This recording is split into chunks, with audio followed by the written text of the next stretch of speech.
Sunday, Funday, memes, dreams, SNL, Lite news, Iranian president copter crash. And then we finish Metropolis, the anime about fascism and capitalism. Batman Telltale later. Get in now. Save Gotham is on? Yeah.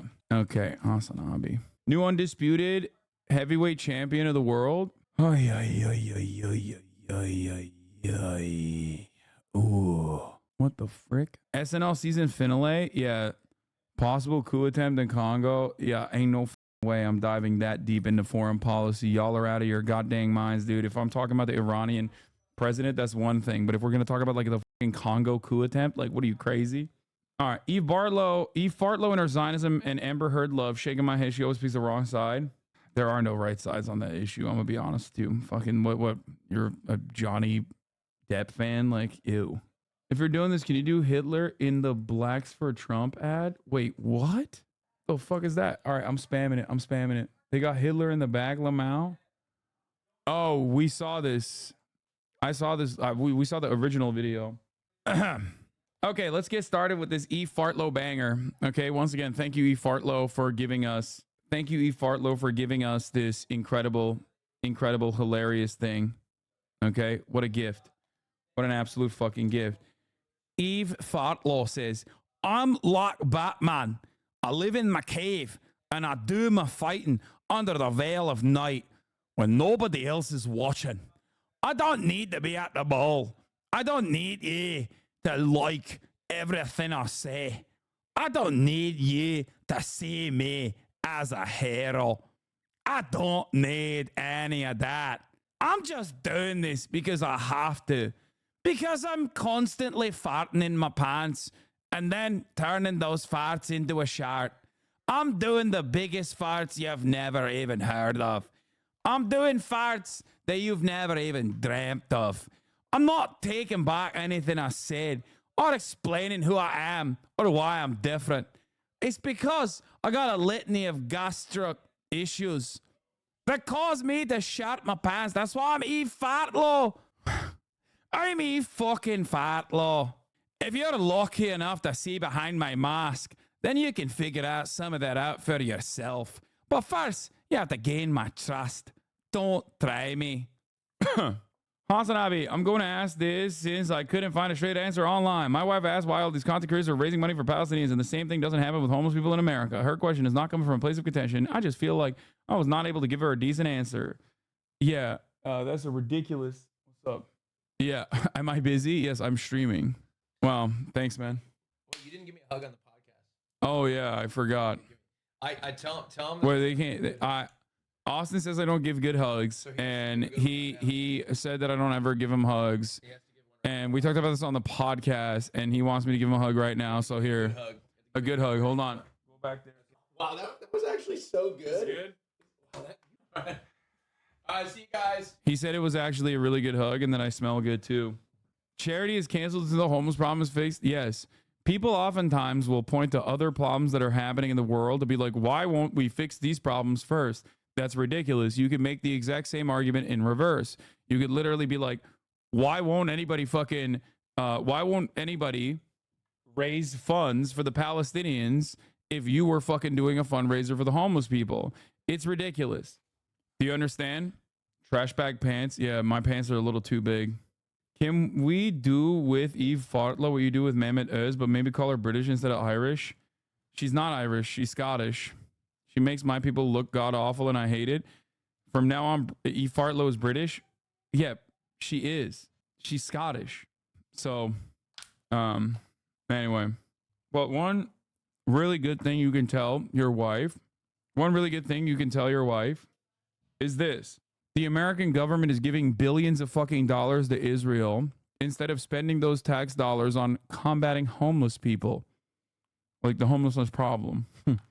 The way I presented that, it's like I'm demanding the American government kill homeless people, like fight them in the streets. Combating the homelessness problem. Creating initiatives that actually put people in homes. Regulating the housing market. Things of that nature. Thank you. That did help. There you go. Can you cover American coup fighters being caught in the Congo today as well? No. Tomorrow. Rex told me to tell you they've been slacking on the job, so they don't have any TikToks. No. When I said TikTok time, I didn't mean like looking at TikToks from my Discord. I'm just gonna look at random TikToks that I have been seeing on my timeline. Anyway, can you give some love to Ms. Rachel? She's been attacked for raising 50K for Gaza, Sudan, and the Congo. 50K for the children in Gaza, Sudan, and Congo. You can tell how passionate she is about kids. I found this amazing. Popular kids YouTuber Miss Rachel raises funds for children in Gaza. Wait, what? Why? This seems like people are celebrating her. That's great. Why would people fucking shit on her? I have something important to tell you. I doubt it. Sincerely. Trying to video because she was getting bullied. Oh, really? She got e-bullied mega hard and she cried? Wait, what the fuck? I didn't see that. Zionists were attacking her? Gross. In any case, ladies and gentlemen, boys, girls, and MBs, we are all domestic terrorists. We are all domestic terrorists. She was neglecting Israeli kids. She made a cameo account to donate, and she was being told to say she hates all kids and shit. What the fuck? That's gross, but unsurprising. All things considered. Murat. Yes. Do you watch the show the first floor bathroom? Do you watch the show The Sympathizer on HBO? Yes, I have been watching it. It's all right. It's not like crazy good, but I do appreciate that it's like a unique character for the first time. Oh my god, you're the worst. Cutie Cinderella brought like a shit ton of these. What is it? Scotcheroos. Classic. Here, you want to talk? You can talk to that microphone. Oh, it's broken. It's fine. Just Hi, talk guys. into it. Hi guys. Oh, we got Kaya here. She Kaya, made Scotcheroos. What was it called? Scotcheroos. Scotcheroos. I'll have one. Have a bite right now. Taste No, I'm test. not gonna have it yet. What the Because I fuck? haven't broken my fast yet. I'm gonna eat later. I'll have it at night, and I'll send you a video of me eating it. I don't want that. I'm gonna make a TikTok of me taste testing it. Oh, okay. Never mind. Your Scotcheroo. Oh, okay. I'm leaving. Goodbye. Okay, bye, cutie. Wait. Actually, come back here right now. Who were you just petting just now? Address. Bitch, Kaya. I cannot Come here, fucking Kaya. believe. No! She loves you so much too. You don't deserve her. You literally do not deserve her. She know. loves you so much. I would never adopt her though. And the fact that you I said would leave you here to fend for yourself. the fact if that you a gave her son like died. a CT. What was it? F. She got F. She got got F. F tier. Kaya, get away from her. Get away from her. I got F tier, huh? You're just too big. That's You're too insane. big. You know who got S though? Who? Nobby. That is, bro. No. I love that little no, dog. No. I love you too, but you're just a big girl. You're too She big. is so well trained. Yeah, I got here today. I sat on the couch. She walked over, wiped her slobber down my pants. It was Yeah. nasty as hell. Whatever. She knew that you were in distress and wanted to give you a little bit of her In slime. distress. I'm on my period. He called that Yeah. in distress. Well, I didn't want to say it because I That's don't know if you were crazy. going to Kill talk yourself. about it. Why would you say that? I didn't want to leak half You're of your in content today. distress. Yeah, I that's didn't wanna- all. That's yeah. my content. Yeah. Hassan is talking about my Oh, period. what's up, guys? I'm Cutie Cinderella. I'm baking cookies and I'm bleeding from my vagina. Yeah, that's my. Have you ever? That's crazy. I fucking got you so hard. You don't watch my stream. I never say raid. that. Okay, would you rather me watch your stream and never raid you, or raid you and not watch your stream? Raid me. Yeah, there you go. Thank you. There you I'm go. leaving. Goodbye. Oh, she loves you so much, and you don't even fucking deserve her. Yeah, Kaya, get back here. Where are you going? I love you so much. The yard is only poop talk. Yeah. Assam being on his period would be the only thing to make his not stream. What? Nice illegal shirt you got on there, Hassel Walid. I don't know if this one is illegal too. Anyway, what kind of dog is Kaya? She's a mix of a bunch of shit. Your jewelry is cute today. This is every day I wear the same jewelry. We did a gene test. Hassan cursed me into oblivion, so that stuff. Can you close that? you close that gate? Thank you. Thank you, ma'am. She mixed race. Yeah, but she's 100% that bitch for sure. Is it Funday today? Are we covering the Iranian president dying in succession crisis? I mean, we'll look at it a little bit. It's an active, ongoing situation. You know? She biracial just like me. Yeah. This guy Hassan can't take a compliment. It's true. I'm very bad at it. Kaya.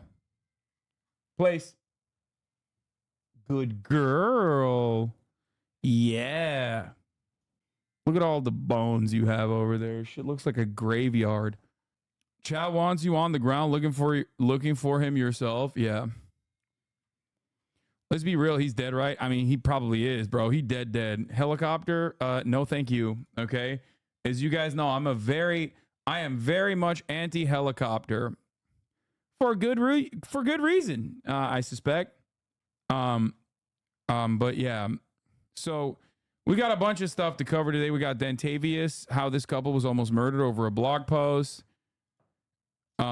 Yeah, I gave a little bit of a gift to the gays. Peace, dude. Thank you so much. Murad, do you need to order food? I didn't know that we needed it. I thought it was like easier to fix. If I had $1 for every president that has died in a helicopter crash this year, I'd have $2, which is not a lot, but it's crazy it's happened twice. I am not pro. I'm not. Hassan, can you say Songhua is swag? Songhua is swag. I hope I didn't say something fucked up. What about a pee-pee helicopter? That's weird. Why does shit like this never happen to Western leaders? America's the luckiest nation ever. Drop 6 nukes on themselves and they never explode. We are God's favorite son. Anyway, bro, didn't you get one last time you were in New York City with Murat? Exactly. It was a traumatic experience overall.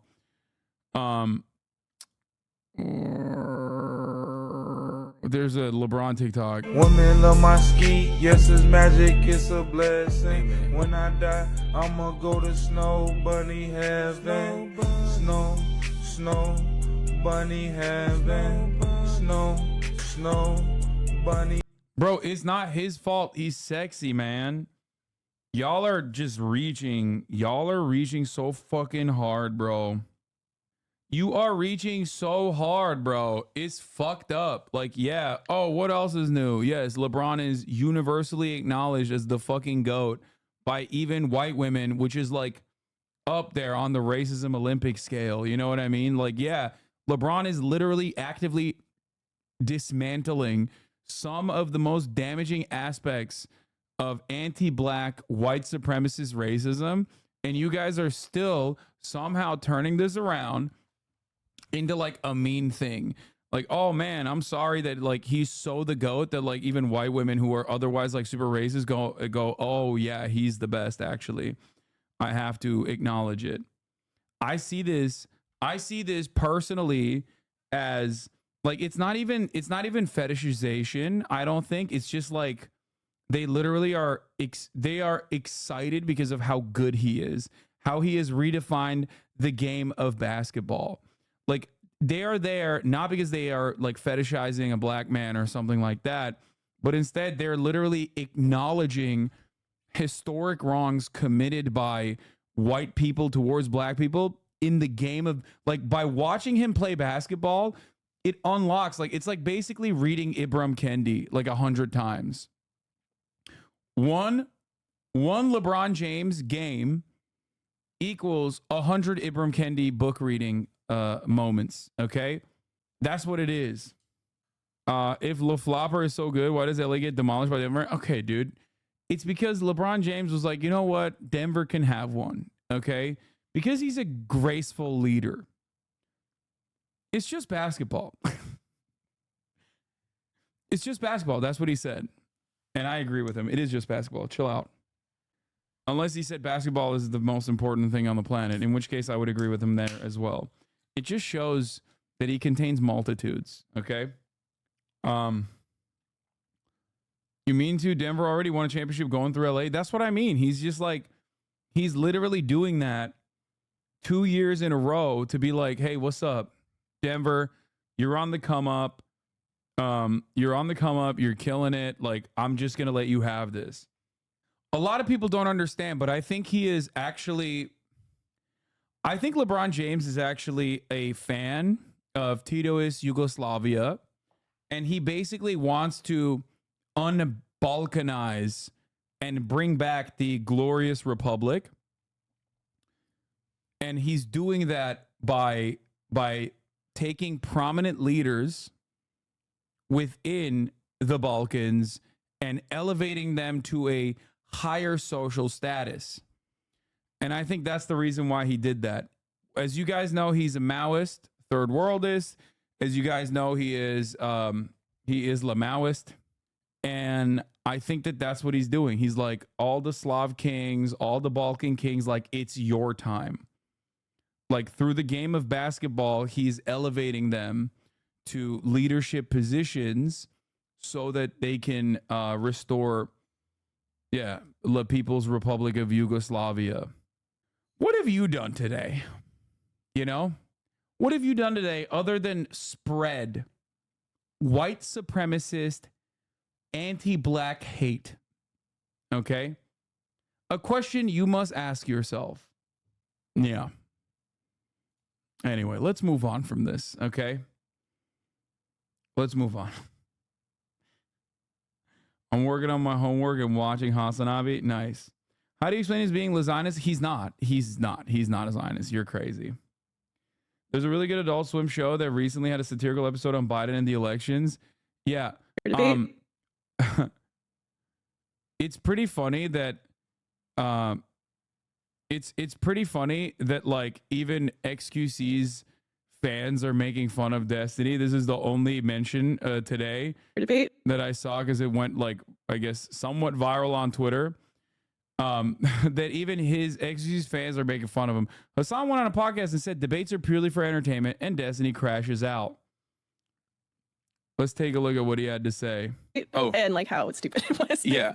Well, that's the thing. Like, debates are just purely for entertainment. I think it can have an educational component to it for sure. But overall, it's not about like whose facts are solid. It's more so about who says them in a more solid way. And also it's the theatrics. It's a good way to maybe bring some people over to your side in the margins. But overall, it's not activism. It's not, doing something meaningful. It's not even like, it's not activism or doing something meaningful, like convincing people that you're correct about a thing. By the way, that's all of politics, you fucking retard, right? Like if you look at the founding of the country, if you look at like any big, like people arguing in Congress over amendments that you're trying to pass, like the founding fathers, like literally writing fucking pamphlets and shit to try to debate people into like, hey, here's why you should support the federalization of our fucking country. Here's why you should support, like writing. Bro thinks he's a founding father. I mean, maybe his opinions on black people probably resemble the founding fathers, but other than that, I don't know about what he's saying here. Oh, dude, what the fuck? Why is he so mad, dude? Why you have to be mad, bro?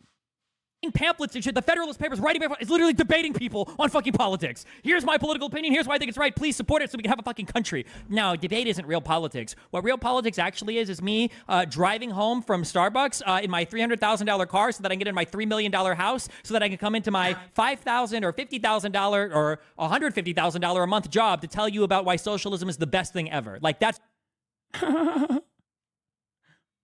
I think the major difference between this fucking very angry gremlin and myself is that like I don't think that what I do is like praxis. That's it.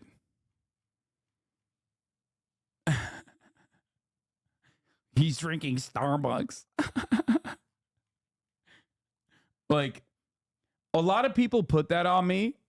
He's riling up his new fans to hate you. What a bitter fuck. Yeah, whatever. Who cares? My car is 300,000 now.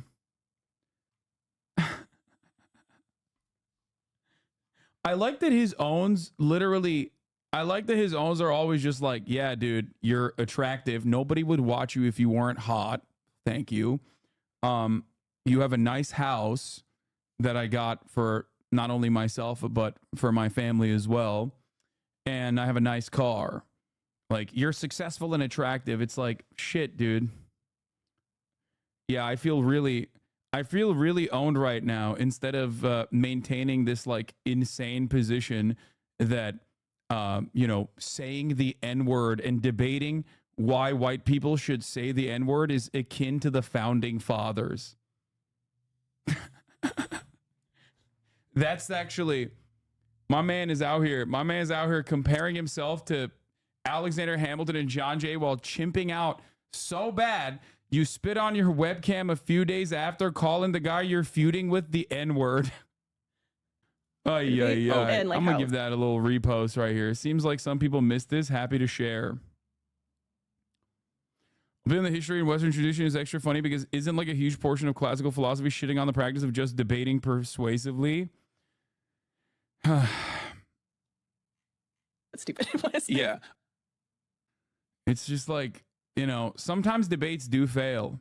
Oh. And like how it's stupid. Sometimes debates do fail. Like when you debate your wife into not leaving you and then she leaves you anyway.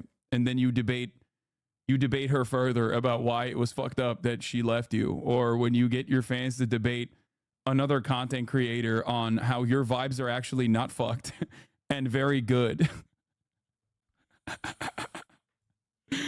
Okay. Anyway, let's move on. Oh, I saw this Fizz. This is a great clip. Joey Chaotic literally Joey Chaotic met with a Yakuza boss, which is so sick. Yeah. How many people? Oh, wait, what? Come here. Oh, he told me to follow him. Follow him for Yakuza. That's what he said. 他直接说过来黑手党。What the fuck？ 哎，没有，那个住集会的。哦 no。哦 ，Hello，I'm Taiwan人。はじめまして。あ、めっちゃ暑い。めっちゃ暑い。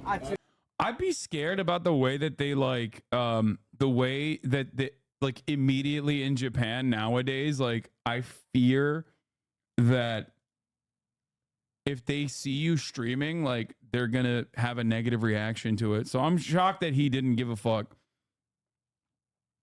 Cause it's like, cause of all the fucking dipshits with cameras that have like genuinely been annoying.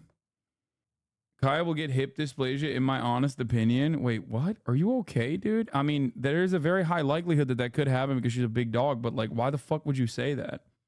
Weirdo. Anyway, the guy immediately said, no, I'm not. The old man is pranking his friend. This guy 100% is a Yakuza. Dude, come on. Hot.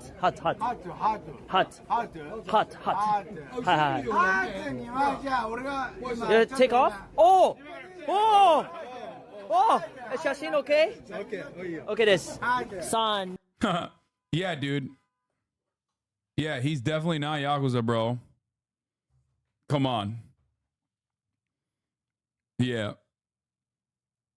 Yeah, not at all. 2, 3, 2, 1. He's just a tattoo enthusiast. Simply put. Murat? Kavga ediyorlar.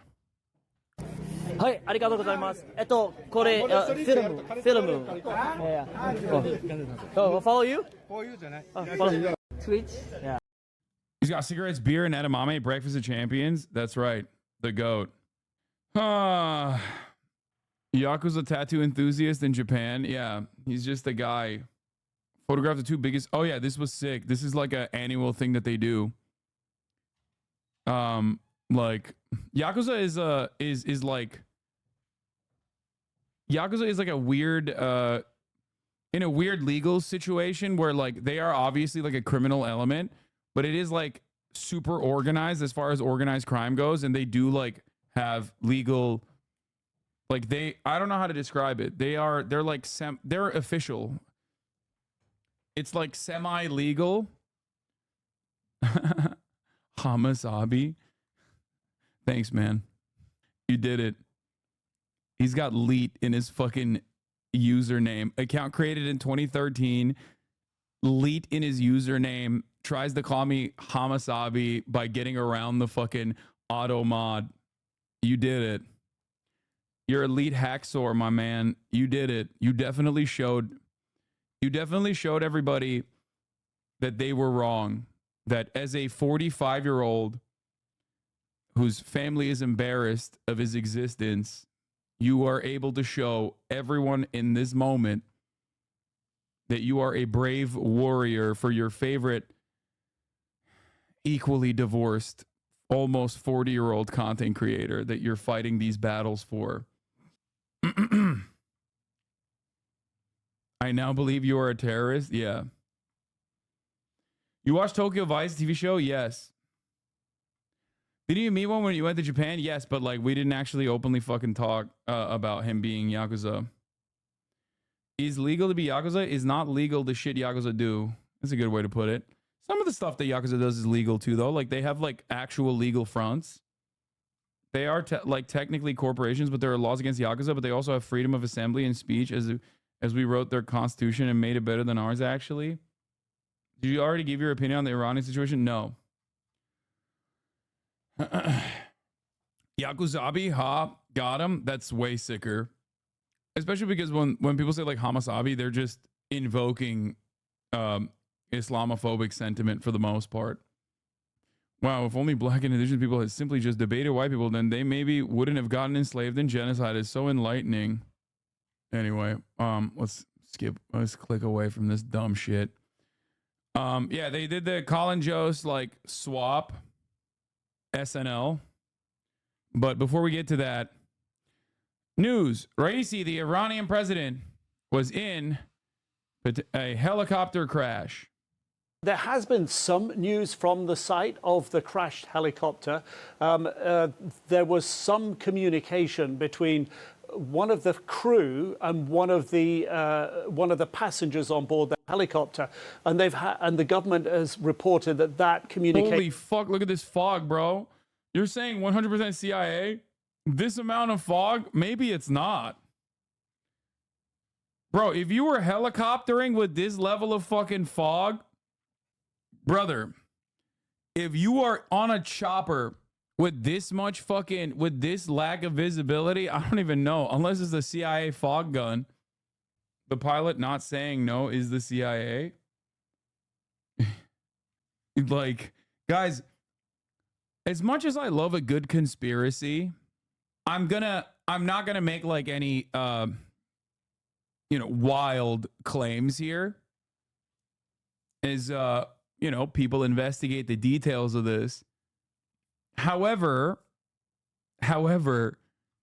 if there is this level of fog and you're in a goddamn helicopter and you choose to fly the goddamn helicopter, what the fuck's happening here?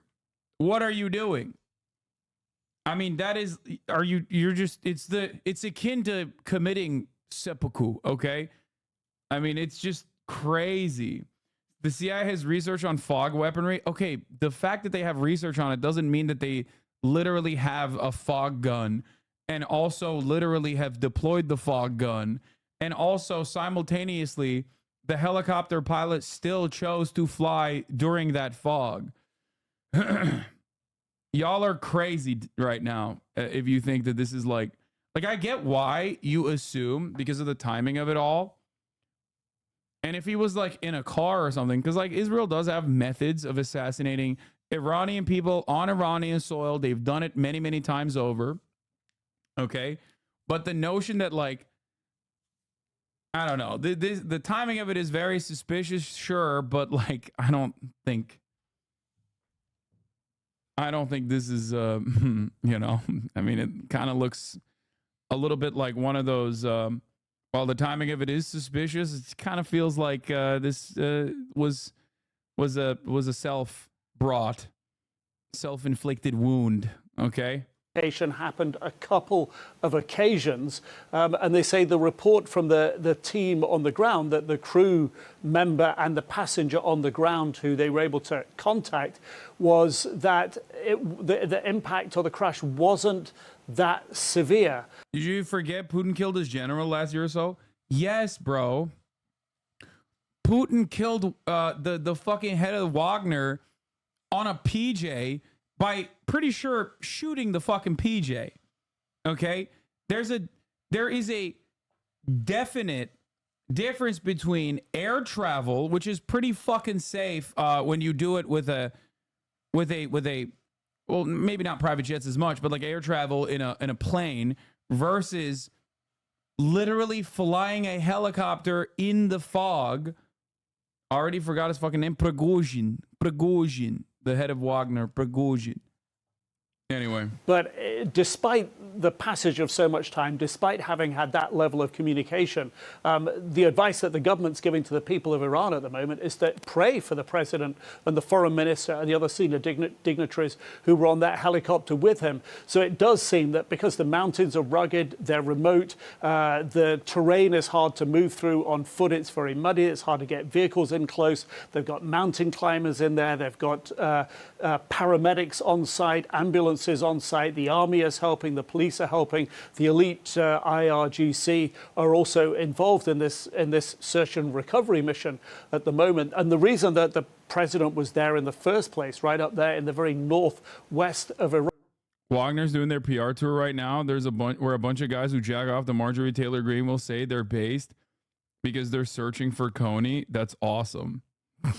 Was to open a dam earlier in the day. It was a big deal. It was right on the border with Azerbaijan. Azerbaijan's president came down to the border. They met at the border. They had a meeting after the inauguration of the dam. So this was a very big moment for the Iranians, particularly in their diplomacy within the region.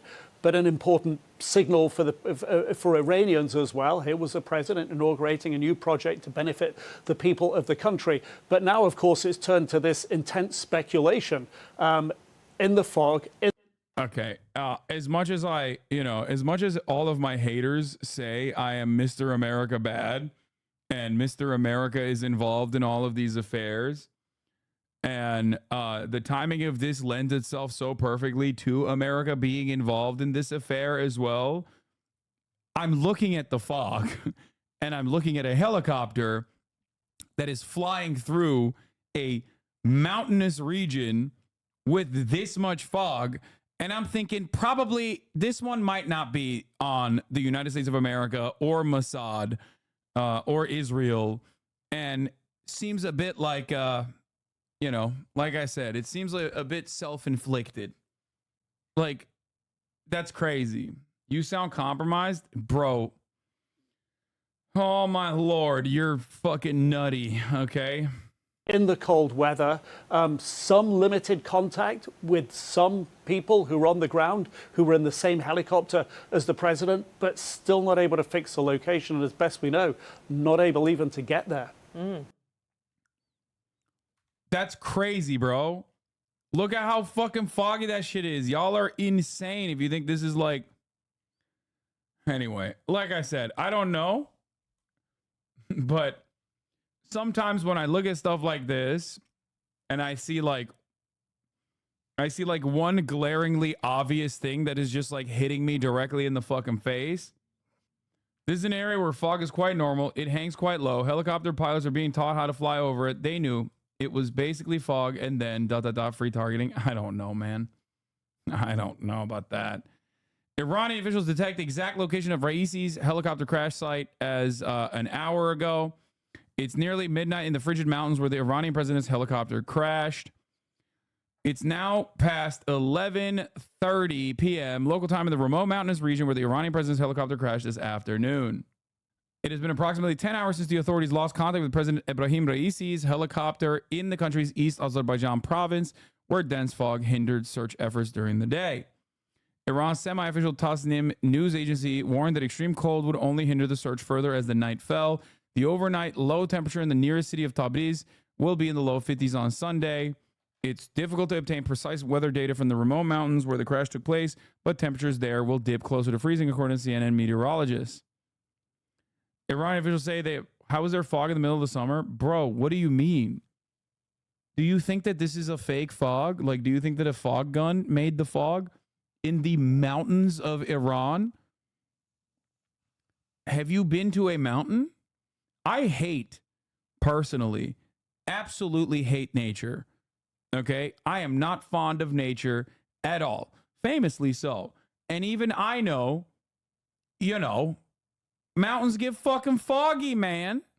It's kind of funny because we were just talking about Los Angeles and how foggy LA gets. It's called the June gloom in the mornings. And LA is like dry too in comparison to, I suspect, what Iran's weather looks like, especially in that region. President Raisi active on Discord right now, so I think he's fine just ghosting. Says he's listening to Lunch by Billie Eilish as well. Congratulations. He's just jamming out to the new Billie Eilish. Iranian officials say they have located the exact crash site and are sending teams there. Earlier, authorities managed to make contact with 2 people who had been aboard the aircraft, according to a government spokesperson. Turkey says it will send night vision rescue helicopter to aid Iran in a search. No! Don't do it! What? More helicopters? What is happening?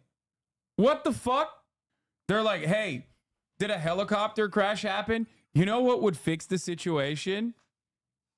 You're literally a grifter if you think this isn't Mossad or the CIA. I guess I am a grifter for saying we don't know enough yet. I like to look at all of the likely scenarios, and in a situation, who would have thought that my fucking helicopter stunlock would have reared its ugly head once again, by the way? I certainly didn't. I certainly did not think that we would be having another helicopter stunlock. That is a famous one that chatters who are uninitiated probably are oblivious to. One time I had like a fucking 5-hour stunlock on how helicopters are unimaginably dangerous. Unimaginably. I have roughly 5,000. Wait, what? No, you don't. Shut up. It's just like chatters love being fake experts all the goddamn time. Okay. No, I'm not even entertaining your dumb shit. I asked you if helicopters are safe like 4 times this week during stunlocks. I know. Where was MHUD? Where was MHUD? That's the real question. I remember you asking me yesterday about about helicopters. The helicopter stunlock was only like 90 minutes. We all just misremember. Bring in the resident aero expert, Murat. Dude, Murat doesn't know shit about helicopters. Let's be real. I'm from Tabriz and have been to Aras Baran, the forest the heli has crashed in. It is extremely remote next to Varzegan City. I wish we could actually ask the real helicopter expert, Billiam Burr. He has thousands of flight hours. Hamas voices great concern over Iranian president's helicopter crash. Details about the crash are still murky, and Hamas expressed solidarity towards the president and the brotherly Iranian people.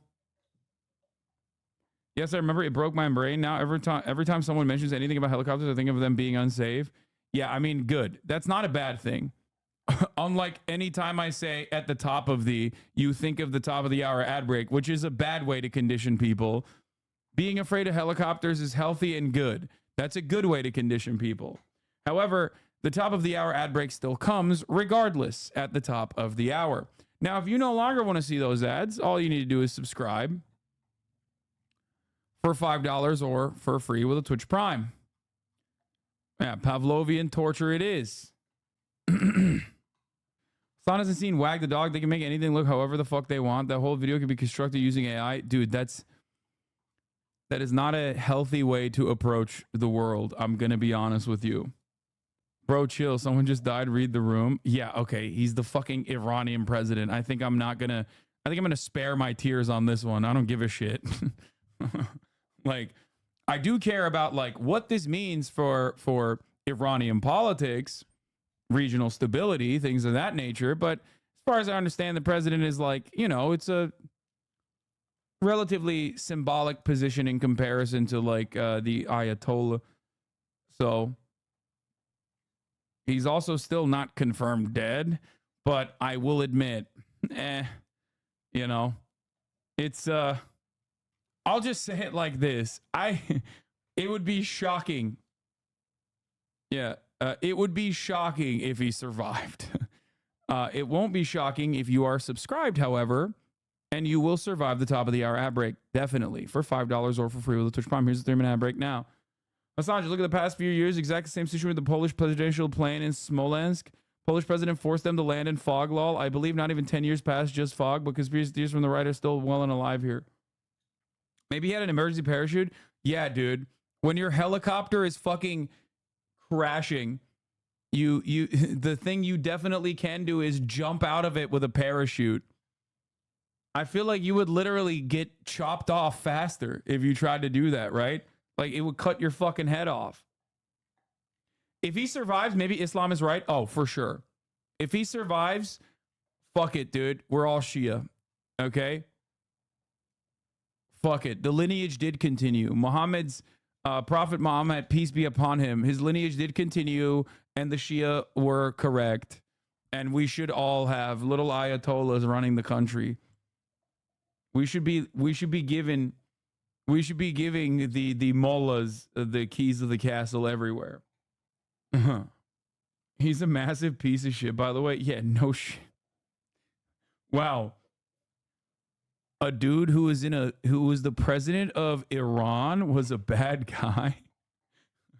No. Breaking news. Guys, what? No way. That's a shocking, I would say, shocking revelation for me. What does his death mean? Not that much, I don't think. I mean, unless like this is somehow linked back to like Israel or America, which is, I doubt it. Beyond that, it's just like, who cares?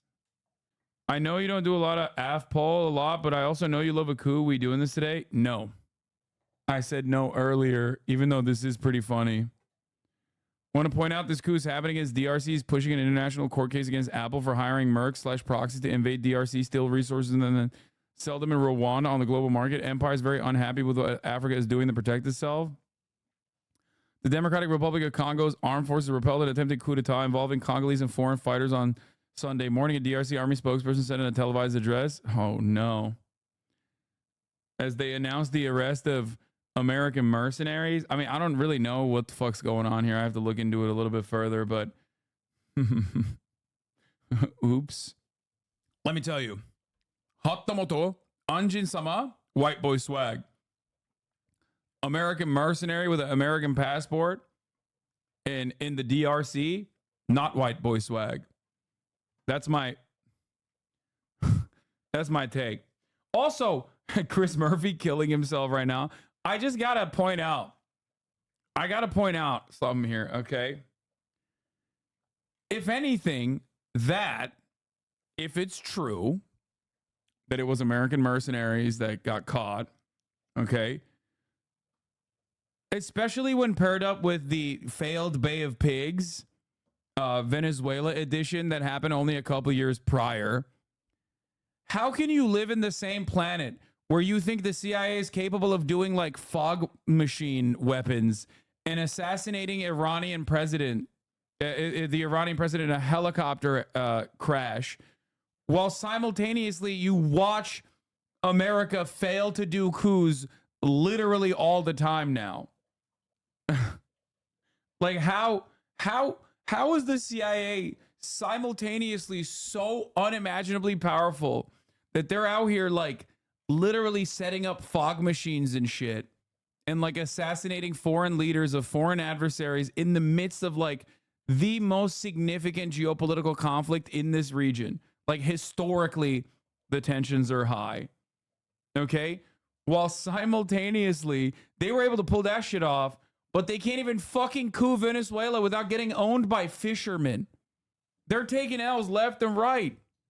They're taking L's so publicly that like half of these African countries are like aligning with pedophile Nazis that are going in and being like, yeah, we'll take the gold, like we'll extract your natural resources and we'll defend you against American empire. And they're like, yeah, sure, that seems like a good idea to me. And they're like fucking aligning with like Wagner and Russia and shit. Like they're just getting murked left and right. Is there a difference between a coup and a revolution? Yes. CIA failure is on purpose? I don't know, man. Governor Hashem, who was flying with the president, got in touch. I don't know if this is correct or not. I hate these fucking accounts. Anti-woke, anti-hypocrisy, anti-fake news. I'm like, okay, man, thanks.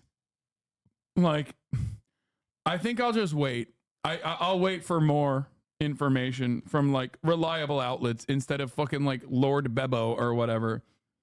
Khamenei says, we hope Almighty God will return the respected, esteemed president and his entourage to the arms of the nation.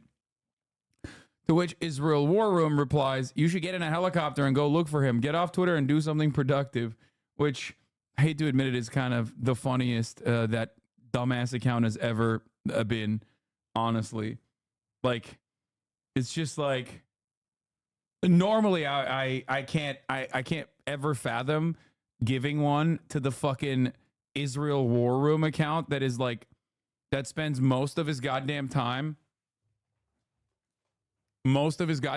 posting like AI images about how like Israel is like a sexy lion draped in the Israeli flag or whatever. But now they got one. Fucking sucks. But I don't know. People are sending me this this international journalist's assessment on the situation. Observations regarding the Raisi chopper crash. I've been in the area a few times. It's remote, sparsely populated, takes a bit to get there by vehicle, only in good weather. It's where twin earthquakes hit in 2011. Temperatures can be pretty cold overnight, even in the summer. Only a certain sector of Iranian society will mourn Raisi. He is not popular within the establishment or without. No one will forget that he signed off on hundreds of death warrants for jailed dissidents in a mass campaign of killings after the revolution.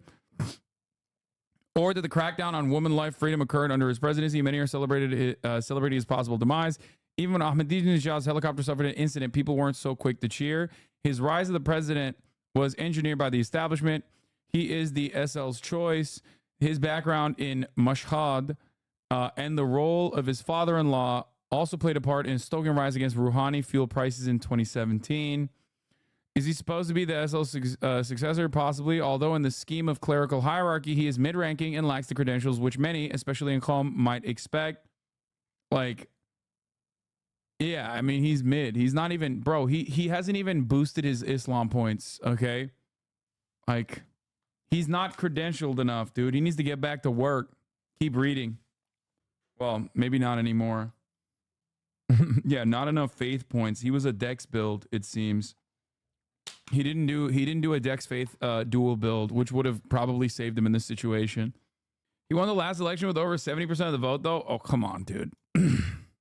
Like, really? This is what... Yeah, Vladimir Putin won the election with 90%. The fuck? Like, different countries have different processes, okay? No different than the 95% Crimea referendum. No, that actually is different. Like, unironically, because at least there's like precedents that you can point to from like Western polling before the fucking Crimea referendum. That's the reason why I didn't talk about that and instead talked about Vladimir Putin's last election performance. You know what I mean? It's crazy. Come on now. Does that matter? Not really. He is pliant and is seen as someone who, like Khamenei, will allow the IRGC to continue to run the economy in exchange for critical backing, as he lacks the ability, charisma, clerical status to centralize power in an individual. Hossein Abur Abdullahian is also missing. Despite what many have portrayed, he is no radical. He has long held the confidence of the establishment as evidenced by his handling of the Arab Africa FP foreign policy portfolio for more than a decade. He was always professional and polite. He might be described as a true establishment man, a loyal supporter of the system. Correct. He has good ties to the IRGC too, as you might expect given his portfolio before he became the foreign minister. Also a note of interest. Wait, the foreign minister and the president were on the same helicopter? Are these guys fucking on crack? What are they doing in Iran? Wait a minute. Isn't that literally like OPSEC rule number one? OPSEC rule number one should be don't fucking fly a helicopter through a mountainous region in dense fog. That's number one. Number two is do not put important figures in the same goddamn helicopter. What the fuck? What are they doing? They're besties. They can't be separated. It's just insane. Even America has America's the most powerful nation on the planet. During the State of the Union, you still have one fucking dude who's not there. You know what I mean? Who's like, you know, I will be the head of state if they fucking nuke the Capitol, you know? I thought it was don't get in a helicopter. Yes, it is definitely don't get in a helicopter. Definitely don't get in a helicopter when there's dense fog in a mountainous region. And last but not least, don't get in a helicopter in a dense mountainous region with a shit ton of fog where you have more than one head of state in the helicopter. What the fuck are you doing? So you just want them to get in separate helicopters, but that's so bad for the environment. I just don't understand it at all. This begs a question regarding the future of the IRI and succession. Was he supposed to be Khomeini's successor? Likely, but in event of Raisi's demise, it's not a critical crisis. There are swaths of like-minded possibilities. The issue in the internal crisis of elites and their ability to fall in line and unite behind someone. I will add the prevailing sentiment is fear of a crisis of the unknown. For all of its faults, Iran is not a country racked by instability or security issues. Order is a constant, even with the protests every few years. Iranians are used to this order and stability despite its form. I genuinely, they were separate helis anyways. It don't make sense in a convoy. Has Bill Burr made a statement on this? I don't think so. I just want to point out it's Khomeini. Khomeini was a previous leader. I know I said Khomeini. Did I not? Will you accept your new position of an honorary Shah of People's Republic of Iran? Yeah, sure. I'm going to make Iran gay as fuck, dude. I'm going to make Iran the gayest country on the planet. Homo communism. They're definitely dead, right? No shot they survived. Yeah, I don't think you can survive a helicopter crash, but what do I know? And no, I would instead of taking on the position in the People's Republic of Iran, I would probably put someone that is ready to take on the mantle. You guys already know who I'm going to say. Patrick Bet-David. Oh my God. I had to say it. Someone is going to survive this crash and this will become the new JDAM or some shit. No, because I'm not actually like speaking against State Department propaganda in this situation. So no, it won't become the next thing. If I was like literally being like, this is definitely the CIA or some shit, then yes. And then it came out that it wasn't, then yes, that would be the next thing that people move on to. But I'm not saying that at all. Also, Israel did bomb al-Ahli. What the fuck is the new JDAM? You were right. I know. It's so funny. I'm from Tabriz. That region has a lot of brown bears, gray wolves, leopards, and hyenas. Leopards and hyenas? The fuck? There's hyenas in Iran? What is happening? It's very dangerous in the Araz Baran forest, and it's also very cold and foggy. Like I said, if he's alive, okay, which, you know, not very likely. But if he was alive, I would literally, dude, Shia Islam is the light. You know what I mean? Like, I forget what the deal is between the Sunnis and the Shias. You know, and the fucking theological reasoning as to why, like, there's this big thing.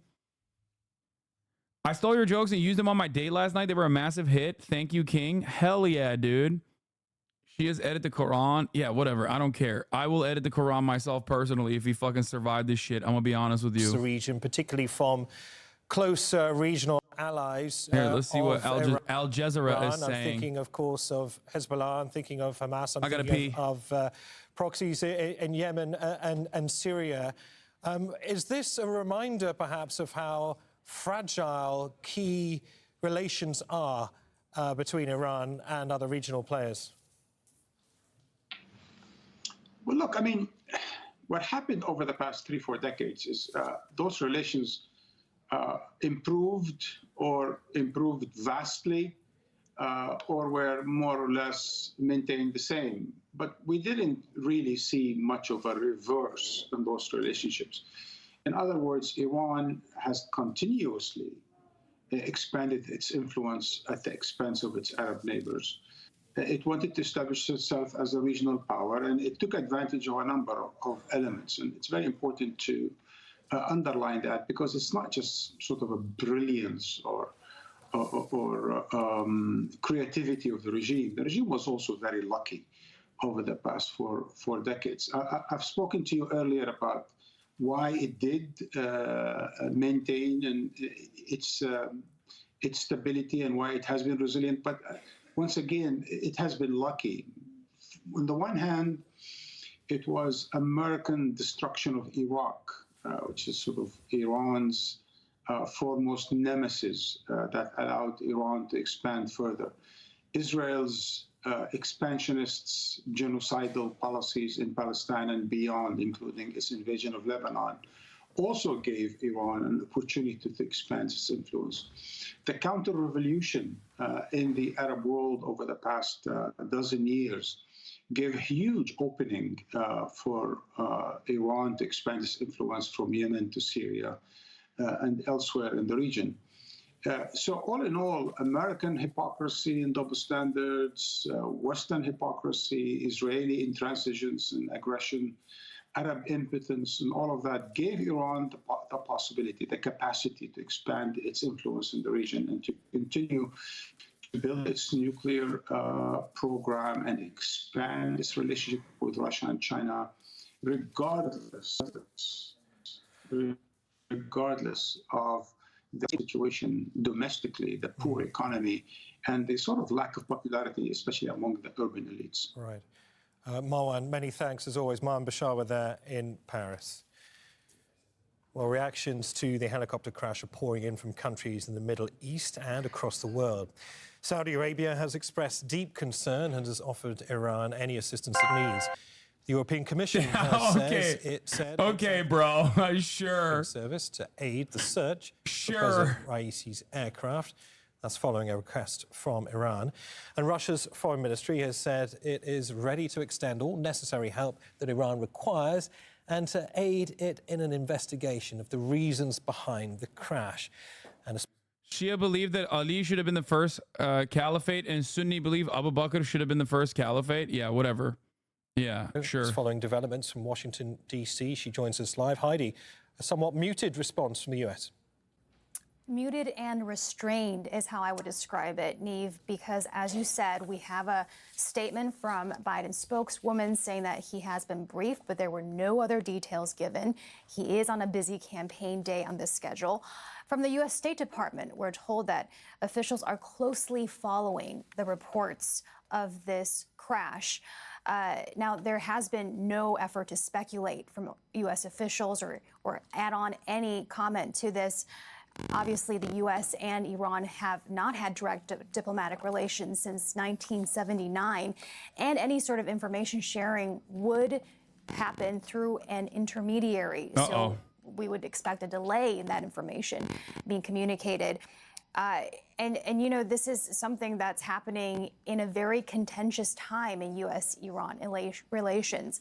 It was just last week that officials from both countries met through intermediaries in Oman to discuss containment of the Israel-Gaza war.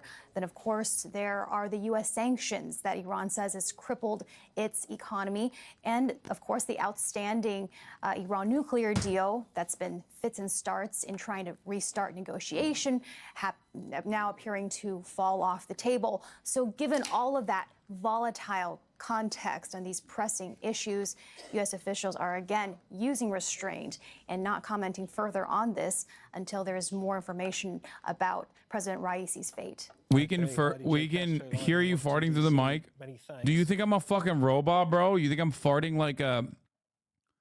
You think that's what my fart sounds like? Bzzz, like that? That'd be crazy if that's what my ass produced. Okay. I wish I farted like that. I could hide it all the time. The UK not commenting at all so far, either Downing Street or the Foreign Office, the British Foreign Ministry we've reached out to for comment, nothing publicly from them so far. The European Commission, which is the executive branch of the European Union. No, his death, as far as I understand, would not cause a huge power vacuum, it seems. And the individual focused on crisis management there has tweeted about 4 hours ago that there is the request from Iran for emergency satellite mapping. They have a system called Copernicus that essentially allows them to monitor in real time changes to what satellite imagery can see on the Earth's surface. And they say they're using that to try and help identify the location. Why are the Israeli officials saying they know the prime minister died without Iranian confirmation? Because he was in a helicopter that crashed in this kind of condition. It's, you know, I would say it's a fairly reasonable assessment to make in this situation. A helicopter that crashed over 10 hours ago at this point, too. Also, it's Israel. They take pot shots on both sides. I'm sure. I don't know anything. I haven't seen any Israeli comms on this. But even without seeing it, I can tell you that there is at least one Israeli head of state that immediately probably chirped in and was like, it's because the Iranian people hate their leaders. That's why they assassinated him. It's just trying to take advantage of a situation and cause additional political instability and talk shit. You know what I mean? It doesn't mean anything. And certainly it's going to be tough for them to have elections in which the population actually participates. The participation rate in the parliamentary elections just... You think Putin is freaking out? Fuck no. Putin is not freaking out. You want to know why? Because that motherfucker's not getting in a helicopter, bro. He has his own goddamn train. Like... So we are assuming it's not the CIA or Mossad. I doubt it, but who knows? But I doubt it. Israel said they weren't involved like 10 minutes after the news emerged. Yeah. Evidence, suspicion that there was some foul play involved here that had something to do with rivals for that position being involved. Is it possible to say precisely how much President Raisi personally influenced and steered both domestic and foreign policy? I think it's quite interesting to see that at the end of the day, I don't think he has been a particularly impactful president. And I don't think there's going to be any particular everyone's talking change. shit about this guy, bro. I feel kind of bad. Like, at first I didn't give a shit, but now I feel kind of bad, bro. They're all flexing on. They're literally like, he's mid. Nobody really likes him. Nobody gives a shit. You know? Like, either people are like excited that he died because fuck him. Or people just like otherwise don't really care and someone will easily replace him. Raisi has been behind any particular decision. So in that sense, his impact is less because of the role he played as president, but much more so in terms of what I just mentioned, future elections, as well as a succession to the supreme leadership position. I want to reflect on public sentiment there in Iran, if possible, because if the scenes are to be believed, large numbers of people have been gathering for prayer ceremonies, particularly in the city of Mashhad, where Ibrahim Raisi was from. How spontaneous do you think these shows of concern, sympathy, worry for Ibrahim Raisi are amongst Iranians? Well, I think there's certain pockets in the society that certainly do support Raisi and the government as a whole. But Iran is a very, very divided country. You made thousands of leftists like you faced the wall back in the day, by the way. Don't feel bad. Bro, I don't think I would feel bad for... Like, there are very few heads of state that if they died, I would feel bad about. Like, there's a fucking handful. I would say, like, Lula. You know what I mean? There are very few. There are very few politicians that I would genuinely fucking feel bad if they died.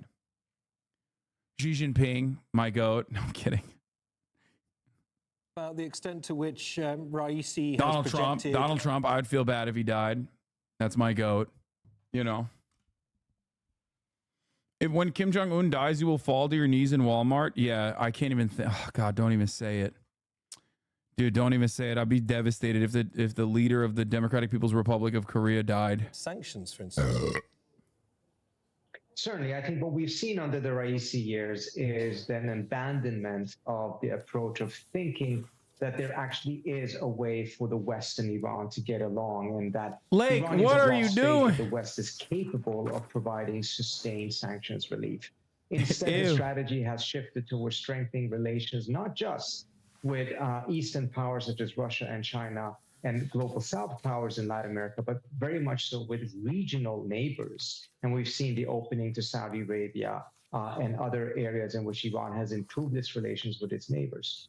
But again, whether Raisi has been a strong driving force of that is a different question. He's clearly been in support of it. What if it's but fake? It's not Why? as if without him on the scene, that process. Like, if this was a psyop, why would they do that? It's not like he's that significant. Why would they fucking... Why would they like do a secret death thing, like, to hide him? He's not like a... You know, he's not that important. Missing. Plus... like as far as I understand, the Iranian leader, the Iranian general that was assassinated by America was way more significant of a figure in Iran. You know, both many haters of him and also many lovers of him as well. In comparison to this guy who everyone is just fucking flexing on his corpse, even though we don't even know if he's dead. He most likely is. Yeah, Qasem Soleimani was very popular. Both, you know, a lot of people hated him and a lot of people loved him as well. Soleimani, let me tell you, as a Iraqi, that was one of the best days of my life. You've never faked your death to see who your true friends were? Oh, that's a good one. I think that's probably what it is. That's probably what it is. Oh my God, President Raisi. He did it. He did this to himself so that he could know like who his real friends are. He's like, oh, I heard all of you guys. I heard what you had to say about me when you thought that I died in a helicopter crash. You were calling me mid. Like not a single fucking tear was shed. It's pretty messed up. It's pretty fucked up, dude. Imagine you put this elaborate scheme together and you're like, oh, bro, they are going to say so many nice things about me. Oh my God, everyone is going to say, rest in peace, Raisi. And then, bro, what the fuck? Everyone said I am mid. Yeah. I'm awaiting a Facebook status coming out. I'm awaiting a Facebook status coming out being like, the real ones failed me today. He's just going to stay in the mountains. The president of Iran won't see your helicopter jokes, but your friends who died in helicopter crashes will. True. Well, they won't either because they're dead. If you faked your death and everyone called you mid, would you even come back? Fuck no. I'm staying in the motherfucking mountains, dude. I'm befriending the bears and the gray wolves and the apparently hyenas or whatever. You know what I mean? Because it's like, it's Jover. It's fucking Jover, dude. All right. Last episode of SNL season. Obviously, we didn't even watch many of the episodes, but this is the one thing that they always do where they do a swap, a joke swap. Michael Che writes Colin Jost jokes and Colin Jost writes Michael Che's jokes. It's like one of the only things that is like above average consistently. So we'll watch. God, the Pope is crazy, dude. Woke Pope. I didn't even realize the Pope was like, yeah, nutting and shit is fucking fire. You know what I mean? He's a goddamn gooner, dude. He is so fucking woke. It's crazy. Colin said that on his own. He didn't even fucking, that wasn't even written. He just believes that. That's not funny though. Wait, what do you mean? He's saying Jews control the weather. Scarlett Johansson joke, in my opinion, because that has like residual impact. You know what I mean? That goes far beyond. That goes far beyond. Peach Jars, Kyle looks beautiful today. Thank you. Peach Jars, unlike Cutie Cinderella, appreciates and respects Kaya. Well, this next joke might be a little too offensive. Yeah. Kendrick Lamar already dropped a diss track on Michael Che. Like, he knew that it was coming. Tears right now for one of your fellow Hamas demons? Wait, what? You literally assault thousands with the... Bro, it's 2:37. The fuck? Bro. Bro, it's 2:37. There is not a place on the planet where it's the top of the fucking hour. You're mathematically so far away. You're mathematically in one of the furthest minutes that you can be inside of from the top of the hour.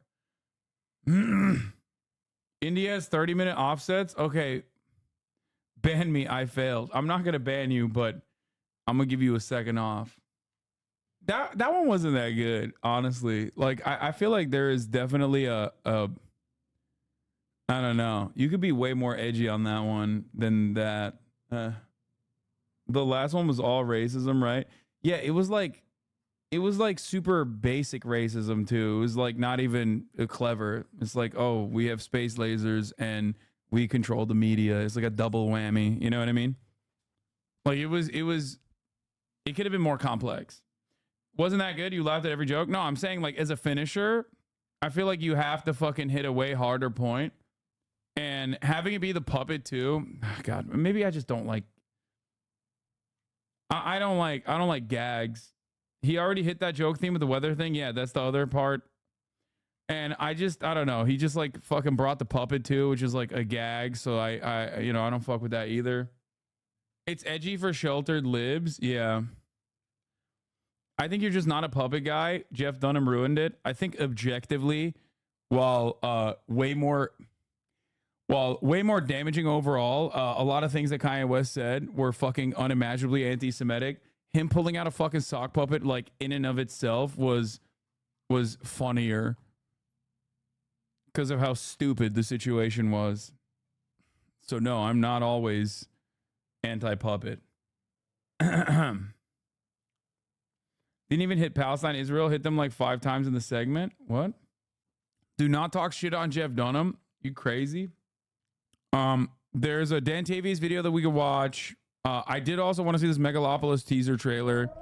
And then I think we're going to watch the Megalopolis teaser trailer. This is Francis Ford Coppola. Where I think is it Francis Ford Coppola made our new film Megalopolis is the best work I've ever had the privilege to preside over. We'll finish Metropolis. We'll finish the anime Metropolis, and then we'll get to like Dantavius and other stuff. When does an empire die? Does it collapse in one terrible moment? He spent 125 million of his own money to make this, bro. Too much money. Motherfuckers got too much dough, dude. It's crazy. No. But there comes a time when its people no longer believe in it. Don't let the now destroy the forever. What? Ladies and gentlemen. You need to order what? And children. No, I already fixed it. But order it anyway. Welcome. Is this society? Is this way we're living the only one that's available to us?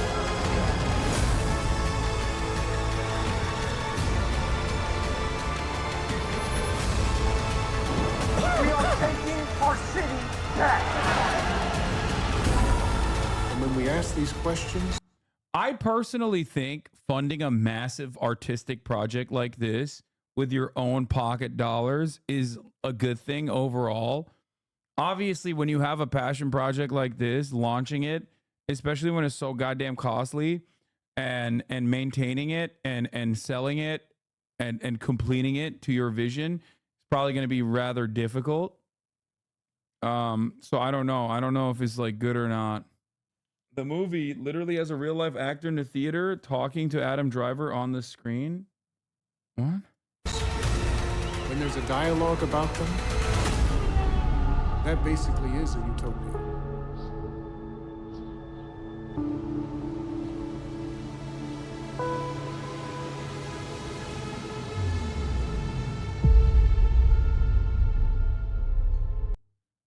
It's good and it's bad. It's good for him doing his vision. It's bad because he doesn't have anyone to tell him no, e.g. no limitations, which creativity responds to. Yeah, I can see that. Coppola wanted to make this for 40 fucking years. Good or bad is irrelevant. That is something wholly unique. A lot of people are panning this, from what I understand. They're saying it's like indecipherable. Francis Ford Coppola's Megalopolis includes a sequence in which a man talks onto the physical stage and speaks to Adam Driver's character through the screen. Wait, what? So every theater is going to have a guy? They said the same about Apocalypse Now when that came out. I mean, I will watch it. Coppola cited David Graeber's Depp book as his inspiration for making this movie. You just lied about that. There's no fucking shot. No fucking wait, really? No way. No way. Dude. The unlikely literary inspiration behind Francis Ford Coppola's new film. Fellow travelers and cinephiles, look sharp. Solidarity may really be upon us. Word on the street is that Francis Ford Coppola's much anticipated epic Megalopolis is an idealistic architect with utopian dreams for New York City, is inspired by not just one, but 3 tentpoles of New Left theory. The book in question included 2 by the late, great critical anthropologist David Graeber, one of the best anarchists, in my opinion, Debt the First 5,000 Years and Bullshit Jobs, and one by David Graeber and his longtime intellectual collaborator, archaeologist David Wengrow, The Dawn of Everything. On his Instagram, Coppola also shouted out a 4th source of inspiration for his passion project, Hermann Hesse's unfinished tetralogy, The Glass Bead Game. You have questions? I have questions. It also takes inspiration from the Roman conspiracy between Senator Lucius Sergius Catilina and Marcus Tullius Cicero. Driver's character, yes, the Adam Driver, will reportedly be named Caesar, while Forrest Whitaker will play New York City Mayor Frank Cicero. The film has been described by some baffled early viewers as a mix of Ayn Rand, Metropolis, and Caligula. Others have offered briefer notes, calling the project unflinching in how batshit it is. I kind of like that, dude. You got to let these fucking dudes fly their freak flags. Like, here's the thing. Directors, much like architects, have a God complex. It's a bit of a cliche to say this. But sometimes you just got to let these motherfuckers cook. And maybe you don't like this shit originally. Maybe you might not appreciate it originally, and it might get panned. And people might critique it and say like, oh, this sucks, this sucks, this sucks. But then, who knows? Here's a video of the actor talking to screen.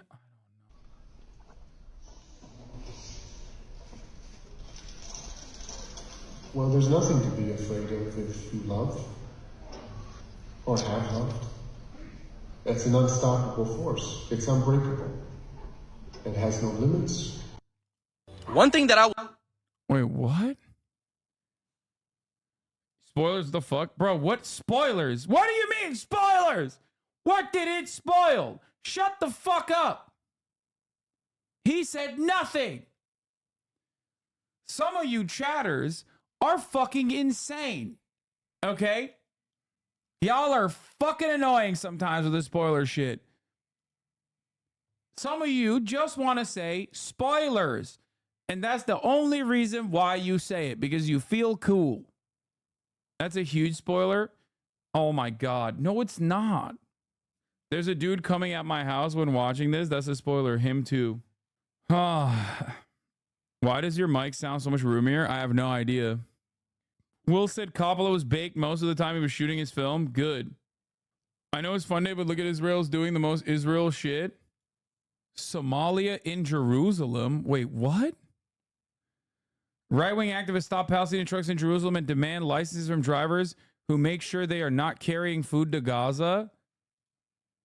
Somalia in Jerusalem? Bro, that's just Jerusalem. Why the fuck did you say Somalia in Jerusalem? Reporter Barack Ravid, once again, doing the classic.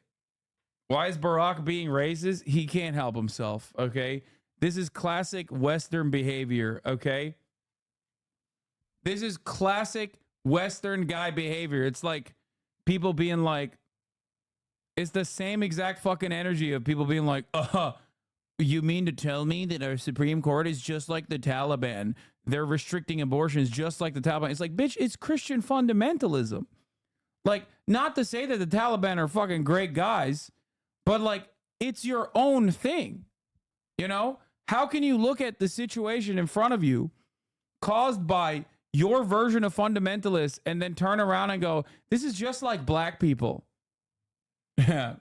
Felix, I hate to break it to you, but this is a classic case of Israelis acting like a bunch of Israelis.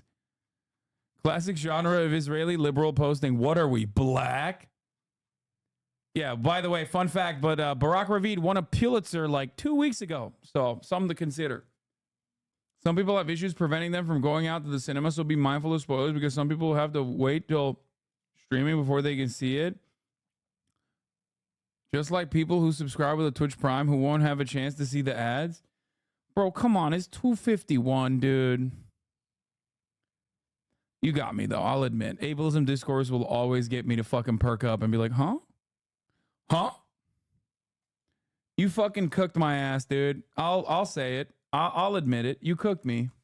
You cooked my fucking asshole, you piece of shit. Even though it's early. Even though it's early. It's too early. Like, everybody knows you got to hit that at like, you know, you got to start hitting that at like 2:55, right? Like, that's what you seem on edge. What? At the edge of the top of the hour, maybe. Do you have a Steam Deck? Yes, I do. It's fucking awesome. I love it. I follow Barack Ravid for this reason. He posts really good information with the side of Israeli unhinged racism, lol. Yeah. We used to give you a chance and wait till the top of the hour. These kids these days, no patience. Yeah. It's crazy to look at an entire week of like even Western coverage of Israelis stopping fucking aid trucks and going, yeah, this is black people behavior. It's like, no, dude, you've been doing it. What the fuck do you mean black people behavior? You know? What a crazy thing. All right, anyway, here's the 3-minute ad break now. Completely unrelated, but I know you just love sea creatures, so here you go. Absolutely not. Abso-fucking-lutely not. I ain't touching that shit. I love the ocean so much, dude. What the fuck?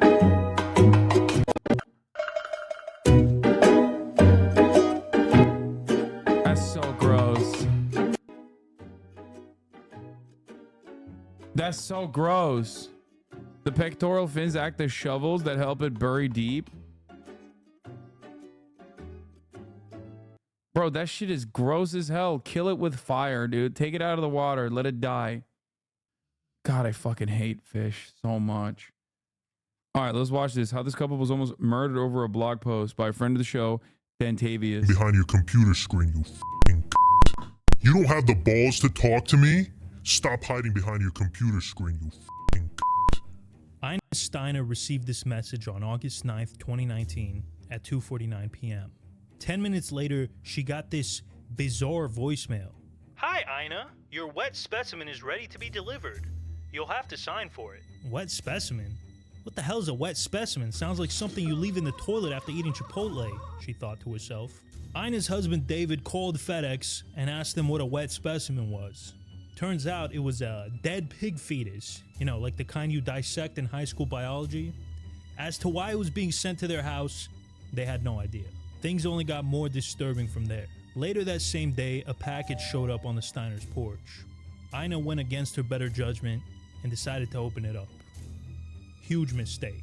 As soon as she saw the contents, she let out a blood-curdling scream. Inside the box was a severed pig's face attached to a clump of human hair. Well, actually, it was just a Halloween mask from the movie Saw. Ina was relieved when she realized that, until she remembered Saw was about a psychopathic killer who kidnaps and tortures people. Wanna play a little game? Not even 10 minutes later, she received another message.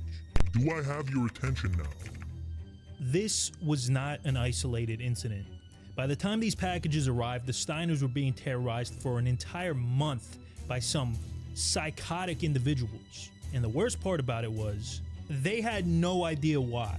So who even are the Steiners in the first place? Well, for the most part, they were your typical middle-aged suburban couple, except they ran a website called E-Commerce Bytes, which tracked news and trends across e-commerce platforms like Amazon, Etsy, and eBay. They quickly built up a small but active following and gained a reputation as being one of the most trusted sources for anything e-commerce related. People really loved this website. Well, I mean, not everyone, actually. Some people really hated it.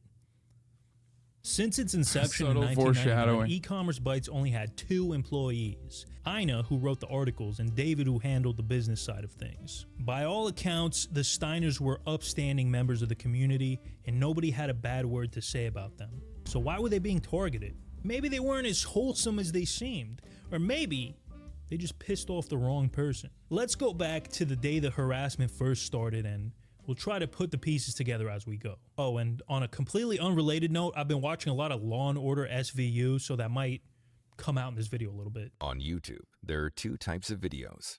Low-quality soulless slop that's churned out on a weekly basis with sole purposes of making as much money as possible, and based videos. This is the latter. It's 3 a.m. The Steiners are fast asleep when suddenly they're awoken by the sound of a phone ringing. It's an unknown number, but David picks up anyways. Has this man never seen a horror movie? When he Yeah, answers don't the do phone, it. he's greeted by heavy breathing, followed by the person hanging up.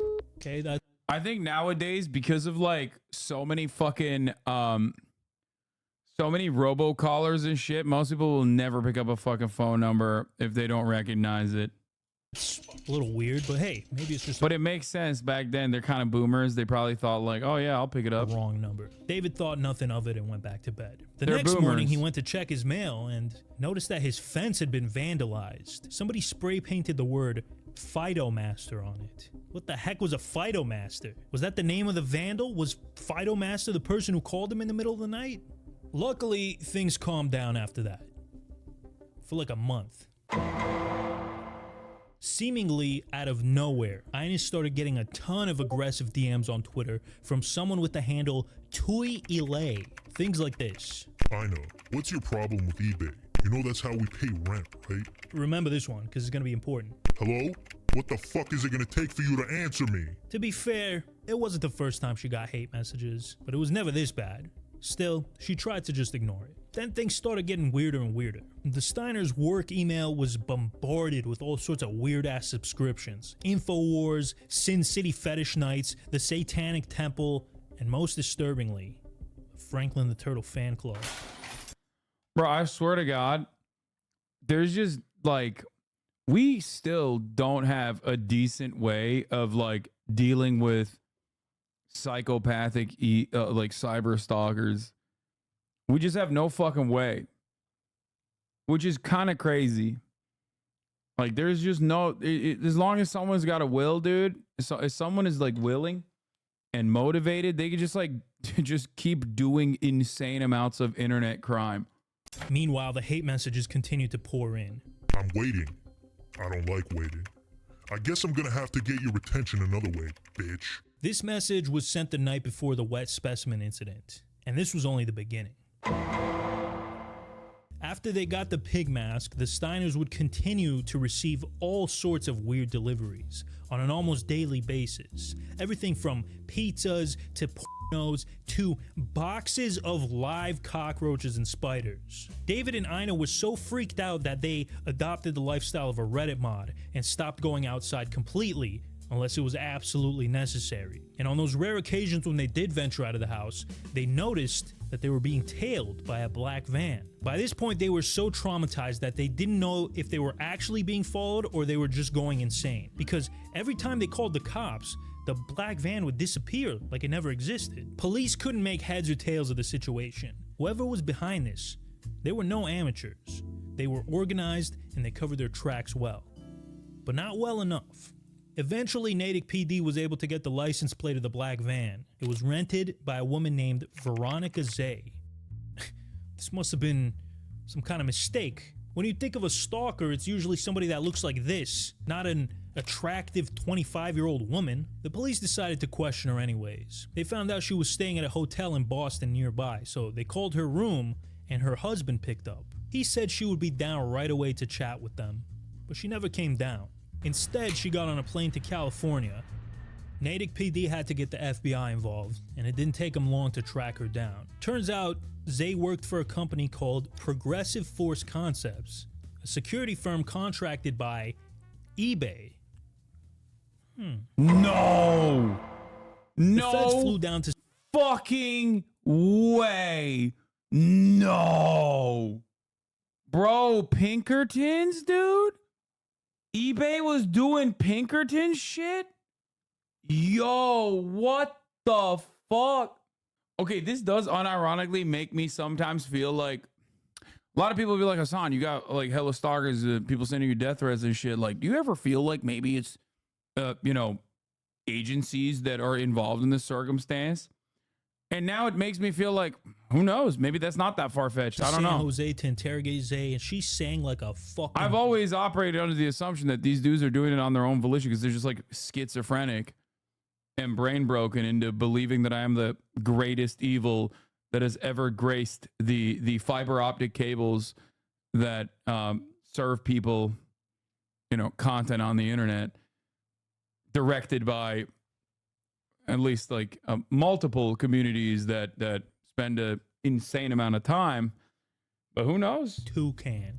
She, along with about a dozen other eBay employees, were part of a conspiracy to harass, intimidate, and defame the Steiners. In the grand scheme of things, Zay was just a low-level grunt, but this thing went straight to the top. I'm talking the very top. Multiple C-level executives were all involved in this conspiracy. But that begs the question, what the heck did the Steiners do to deserve these months of psychological torture? To spend 20 years, my career, reporting on e-commerce and helping small businesses to find out that the scope, meaning how many people did this to us. That within the company it was all the way up, and it was not a secret between two people. This was corporate terrorism. eBay, That's along with crazy. Amazon and Etsy, is one of the big 3 e-commerce platforms. So obviously it was a frequent topic on e-commerce bites, which, by the way, just a little side thing, this video is going to be very biased against eBay. I'm just going to come right out and say that. I fucking hate eBay, okay? I tried to buy a pair of Adidas track pants off of there once, and they sent me these. What the hell is top here sport? Like, the H in here isn't even capitalized, but every other word is capitalized. Also, they banned me in 2016 for selling bootleg Family Guy DVDs, but that's neither here nor there. Anyways, in the early days, eBay had a very positive relationship with e-commerce bites. Bro got the Hamas special Abibas, dude. One time, Ina was even invited to eBay headquarters for a meet and greet with the executives. But all of that changed when this mother sucker, Devin Wenig, joined the company. You see, sometimes e-commerce bites would publish articles that were lightly critical of eBay and its leadership. And this man's fragile ego just could not get his balls getting busted even a little bit. As the years went on, Wenig and his fellow executives grew to hate e-commerce bites with a passion. But for the most part, they let it go because they couldn't do anything about it. That is until 2019. A group of eBay's most powerful people held a secret meeting in the C-suite to discuss the solution to the so-called Ina Steiner problem. We don't know exactly what was discussed in this meeting, but we do have some text messages from after. On April 10th, Wenig texted Steve Weimer, eBay's CCO, a link to an article titled, "eBay's CEO makes 152 times that of employees." Devin was livid. Weimer texted back, "We are going to crush this lady." A couple days later, Wenig texted Weimer, "Fuck them, the journal is next after Ina Steiner." Not exactly sure what this was in response to, but I think it has something to do with this article from the Wall Street Journal. You know, I can see why he got pissed off at this one, actually. That's highly unprofessional. By this time, eBay had an entire dedicated team of people whose only job was to monitor e-commerce bites around the clock and forward any relevant posts up the chain of command. So a question you might be asking yourself is, why all of a sudden in 2019 were these people spurging out so badly? Well, it's because of this guy, Paul Singer. In January of 2019, Singer's firm Elliott Investment Management bought a $1.3 billion stake in eBay. So, why is this important? And why am I so close to the camera? Well, I don't have an answer to the second question, but I do have an answer to the first. Paul Singer was your typical cutthroat evil billionaire archetype. Billionaire activist investor Paul Singer has been called the Vulture Lord and a... This is making me reconsider all the times that I've talked shit about Steak and Kick. I was just kidding, okay? My bad. I was lying. Gambling is fucking sick. Especially crypto gambling. It ain't fucked up at all. I swear. It's so good. See? I take it back. All those other times. Not Eddie is cool. He wouldn't kill you. Yeah, he is cool. And also, he would never do that. And also, these guys weren't killing the Steiners. They were just stalking them. But yeah, I love Kick, and I love eBay, and I love billionaires, and I... bloodsucker by the former Argentine president Cristina Fernandez de Kirchner. He's also been labelled a raider and a profiteer. He's feared the world over for hostile boardroom takeovers and profiting from debt-laden countries. He's so powerful, he brought Argentina to its knees and set off a chain of events that led to the impeachment of South Korea's president in 2017. Our boy Devin Wenig was rightfully scared shitless of this guy, especially after Elliott Management released a public letter saying that eBay was underperforming. Now, this letter was essentially a thinly veiled threat telling the executives, hey, if you guys don't get your shit together, I'm gonna talk to the board and get you out of here. So Wenig and his pals had to make sure that all criticism of eBay was kept to a minimum, or else they could lose their jobs. And they basically had two ways of going about this. Number one, they could do a better job and improve the company. Or number two, they could embark on a psychopathic harassment campaign to silence all their critics. I think they the went with second option thing. two. Oh, and by the way, the Steiners weren't eBay's only ops. Phytomaster. Remember him from the spray paint? Were they asking for it like the guy in Baby Reindeer? Bitch, I never said he was asking for it. You're so fucking annoying. See, dude, my fucking weirdos are in here, okay? They're born out of this community. I promise. They are born out of this community. It's not like fucking corporations that are hiring people to say mentally ill things. It's just they're in here. This man was basically eBay's biggest hater. He could frequently be seen in the comment section of e-commerce sites shitting on eBay and its leaders. When he wasn't doing that, he was on Twitter shitting on eBay and its leaders under his handle @unsuckebay. Steve Weimer in particular really hated this guy. I am utterly vexed by this. This Twitter account dominates our social narrative with his constant obsession with trolling us. There are a few people, including Ina Steiner, who have seemingly dedicated their lives to erroneously trashing us. I genuinely believe these people are acting out of malice, and anything we can do to solve it should be explored. Whatever it takes. On August 1st, Ina published another article that really rustled Devin Wenig's jimmies. It was about how he built an exact replica of this Manhattan bar called Walker's West on the eBay campus. Phytomaster tweeted out a link to Ina's article and criticized Wenig for undertaking such a big, expensive project while eBay was going through layoffs, cost reductions, and scrutiny from Elliott Management. This was the beginning of the end. Wenig gave the order, if we're ever going to take her down, now's the time. eBay's brass got together again and decided to turn things up a notch. Phytomaster had to go, but first they had to deal with... Guys, it's a great Pandu.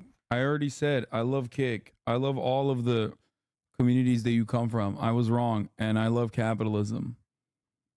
Please. Ina Steiner. But obviously these two schmucks weren't going to get their own hands dirty. That's where this guy, Jim Baugh, comes into the picture. He was eBay's head of safety and security. Stop! You violated the law. According to court documents, before coming to eBay, Baugh worked for the US government where he, quote, engaging in various activities on the government's behalf, including conducting physical and electronic surveillance, engaging in physical trespass, and using false pretenses to gain unauthorized access to private resources. So this man was no stranger to doing some shady shit. Weimer passed on Wenig's request to take her down to our boy Jim Baugh. He also added, hatred is a sin. I am very sinful. I'm not fucking around with her anymore. I want her done. She is a biased troll who needs to get burned down. This man is actually comically evil. So this Baugh fellow was pretty much given carte blanche to do whatever he wanted. And Okay, I want to reiterate something here. They're talking about like a literal fucking wife and husband operation that's just posting a blog about e-commerce websites, including but not limited to eBay. That is insane. This is, oh my God. he started by formulating the most psychotically evil scheme ever. It was simple. He would get a bunch of his goons to terrorize the Steiners until they couldn't take it anymore. Then eBay would come in and offer to help them. They would be so grateful that they would only write articles glazing eBay from that point on. He called this the White Knight strategy. And if this kind of sounds like the plot to Body of Lies, that's because it is. And he came up with this idea after watching that movie. Exactly 1 week after his conversation with Weimer, Baugh put his plan into motion. On August 8th, Baugh sent one of his henchmen out to Natick to spray paint Phytomaster on their fence. Because, according to Jim,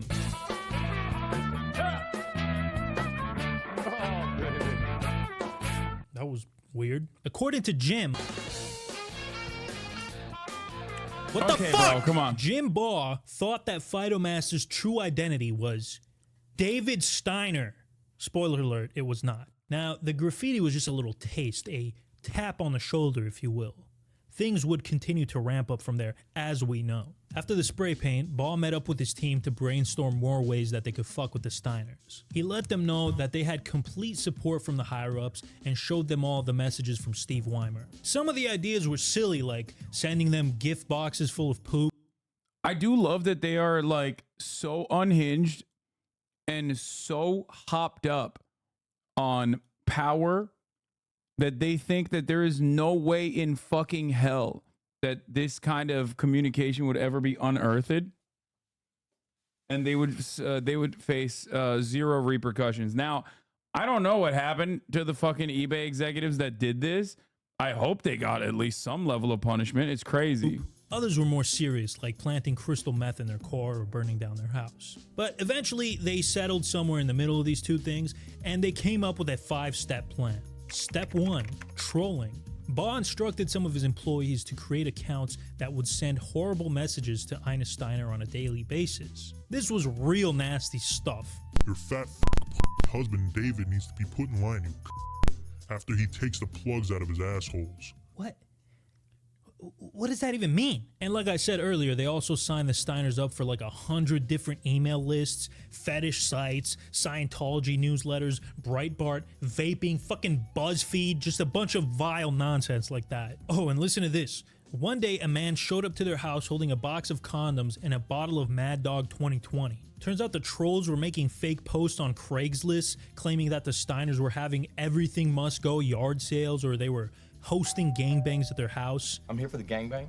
I'm not joking about this at all, by the way. Mature married couples seeking singles or other couples open to explore threesomes, BDSM, or cross-dressing. 420 friendly. Please send pics/stats for more info. You know, this would be funny if it wasn't so psychotic. Like, I'm not gonna lie, it's still kind of funny, and I feel bad for thinking that. Step 2, intimidation. So we already covered that the Steiners had a pig fetus, a pig mask, and boxes of insects sent to their house. That was just the tip of the iceberg. At one point it got really dark. David Steiner was sent a book called How to Deal with the Death of a Spouse, which is horrendous on its own, but they also sent him a funeral wreath along with a card that said, "I'm sorry for your loss." So now they've gone beyond trolling to straight up death threats. At this point, the Steiners were in a Bro, did they hire fucking like a bunch of Kiwi Farms posters or some shit? Like, what the fuck? This is literally like a direct 1-to-1 DGG Kiwi Farms 4chan poll, like direct 1-to-1. Like, there are literally Discord servers full of people who do this shit right now, probably even watching this fucking stream. I didn't realize that like corporations did stuff like this. I thought this was like almost exclusively antisocial personality disordered people who are too agoraphobic to go out and do a fucking school shooting. Like, I thought that that was where they congregated. I didn't realize that this is like actual former I didn't realize like actual former government employees are out here doing this kind of shit. What the fuck's the FBI doing? Why the hell did we pass the Patriot Act if not to stop these kinds of people? Do you think the Patriot Act was passed to stop these kinds of people? No, dude. Are you trolling? No, I am not trolling. I genuinely didn't realize that like former State Department employees engage in this kind of fucking behavior. I thought this was like exclusively dudes that look like Boogie 1488 that people that, you know, lolcow people like that. You know what I mean? Like, I thought that was who did this kind of shit and not fucking like actual former government employees and shit. Constant state of fear because random people were constantly showing up to their house all the time for the yard sales or the gangbangs. They didn't know if it was someone that came to whack them or whack them off. As this is going on, what's it like to be inside your house? When it would get dark out at night, that's when I would really be terrified. You guys started sleeping in separate rooms at one point? What we wanted to do was to make sure that if someone did break in, that at least one of us could either call the police or escape. David set up security cameras all over the house, but that only made them feel less safe because he kept seeing that damn black van parked right outside their street.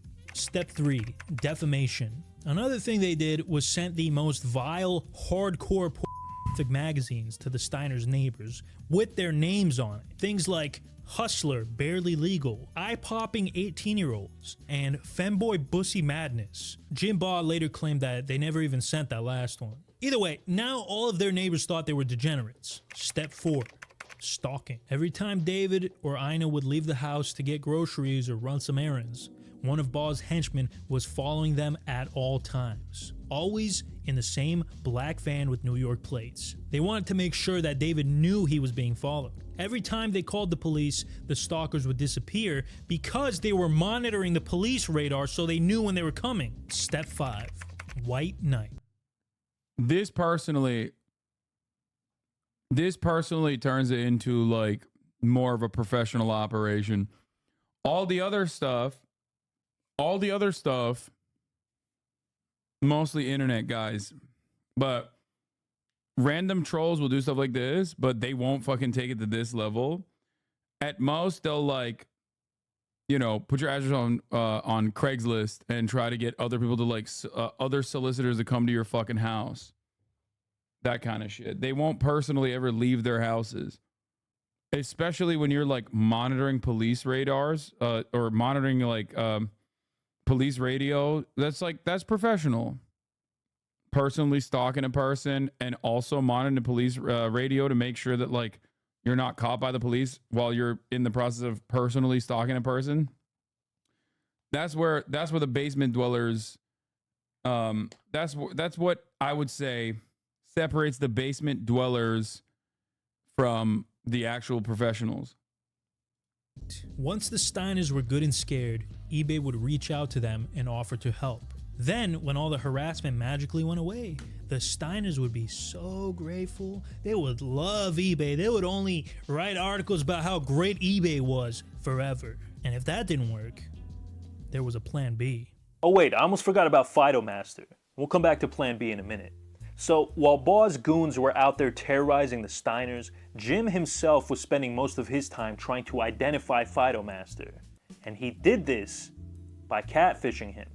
He set up a fake Twitter account with an attractive woman as the profile picture and slid into Fidomaster's DMs. Marissa claimed that she was a disgruntled eBay employee who had video evidence of eBay executives engaging in illegal activities, and she wanted to turn the video over to Fidomaster at a... I've been giving a lot of thought to what you said. I'm going to trust you with something. I've got 3 extremely damaging videos of executives misbehaving. They don't know I have these and I don't know what to do with them. Hey, Marissa. Okay, so to be clear, I'm not an attorney and in no way qualified to give legal advice. Were you an observer or victim in these videos? Or did someone share them with you? Also, with these videos, is it misbehaving Harvey Weinstein, Anthony Weiner type misbehaving, or something showing them clearly breaking laws or something else in general? These are my videos and they're real. No one knows that I have them. I don't want a lawyer. All I want is for the public to see these. It's Weinstein Weiner stuff. Some of it is illegal too. A secret drop point. Baugh thought that he had Fidomaster by the balls. Here's a message he sent to Steve Weimer. Regarding the unsuck idiot, I have reason to believe he's either her husband or another close associate. I've been communicating with him every day. I told him I have an incriminating video that he needs to see.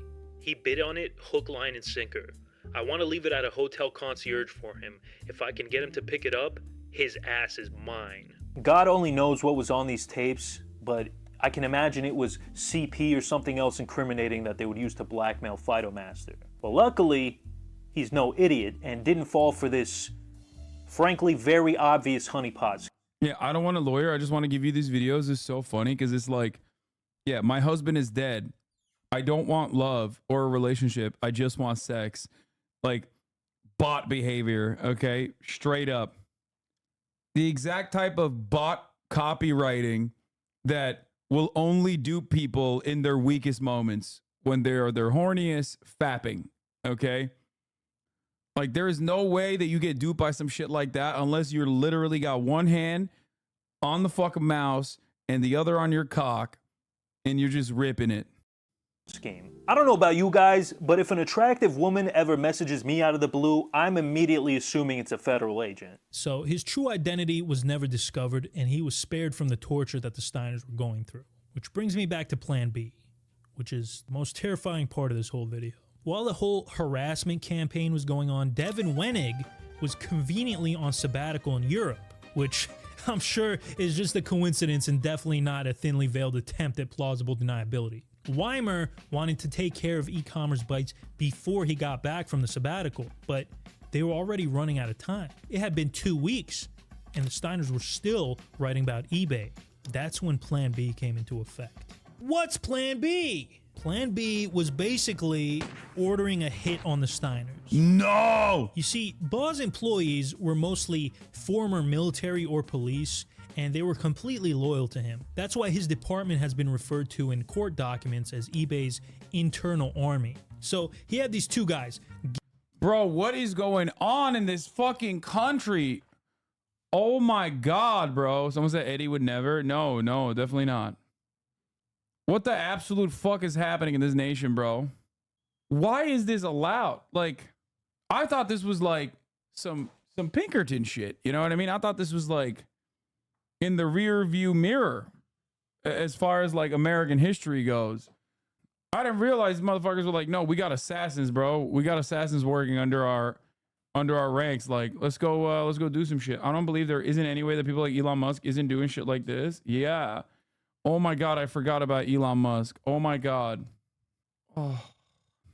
This is literally the reason why I didn't want to let it be known that I was the single individual largest donor to the Amazon Labor Union Fund until it came out in news articles later down the line. Which was a lie anyway. I paid for that, actually. I didn't do that. I would never pay the Amazon Labor Union. Gilbert and Cook, who were both former police captains, they reached out to a Samoan gang who they knew and paid them a couple $1,000 to fuck with the Steiners. Baugh said, and I quote, "Once the Samoans are involved, it's out of my hands." I don't know what that means, but it can't be good. That's also why they picked the name Toy Ilay as the main account that was harassing the Steiners, because it sounded Samoan. Luckily, it never came to that, because soon their plan would start to fall apart. Now, not all of Baugh's employees were military or law enforcement types. Some of them were just random women that got hired as security analysts. This part of Baugh's team were dubbed Jim's Angels, which is kind of fucking weird, but just like my last 2 marriages, the women would ruin everything. On August 18th, David Steiner was on his way to the local magazine store when he noticed, again, he was being followed. But this time, he was able to get a picture of the car's license plate. The police were able to track down the license plate to one of Jim's angels, Veronica Zay. When the police showed up to her hotel to question her, Jim Baugh acted like he was her husband and did all the talking for her. He told them she would be down right away to answer all their questions. But instead, he smuggled her out of the hotel and put her on a plane back to San Jose. Is it so outrageous? You literally stream with a dude whose house was firebombed because of what he put online? Yeah, but that's like Australia. And also he was shitting on the government. Why wouldn't it happen in America if it happens in Australia? Anyway, let's just continue on with that. I mean, to be fair, I've also personally interviewed, people locked up for treason and tortured by the federal government, by the military, as a matter of fact, for months on end. Dude, I love the government. And also, you interviewed Elon's baby mama? Shut up. No, I didn't. That's a fucking lie. I never did that. I personally never would interview Elon's baby mama. Are you fucking nuts? And I love Gamba.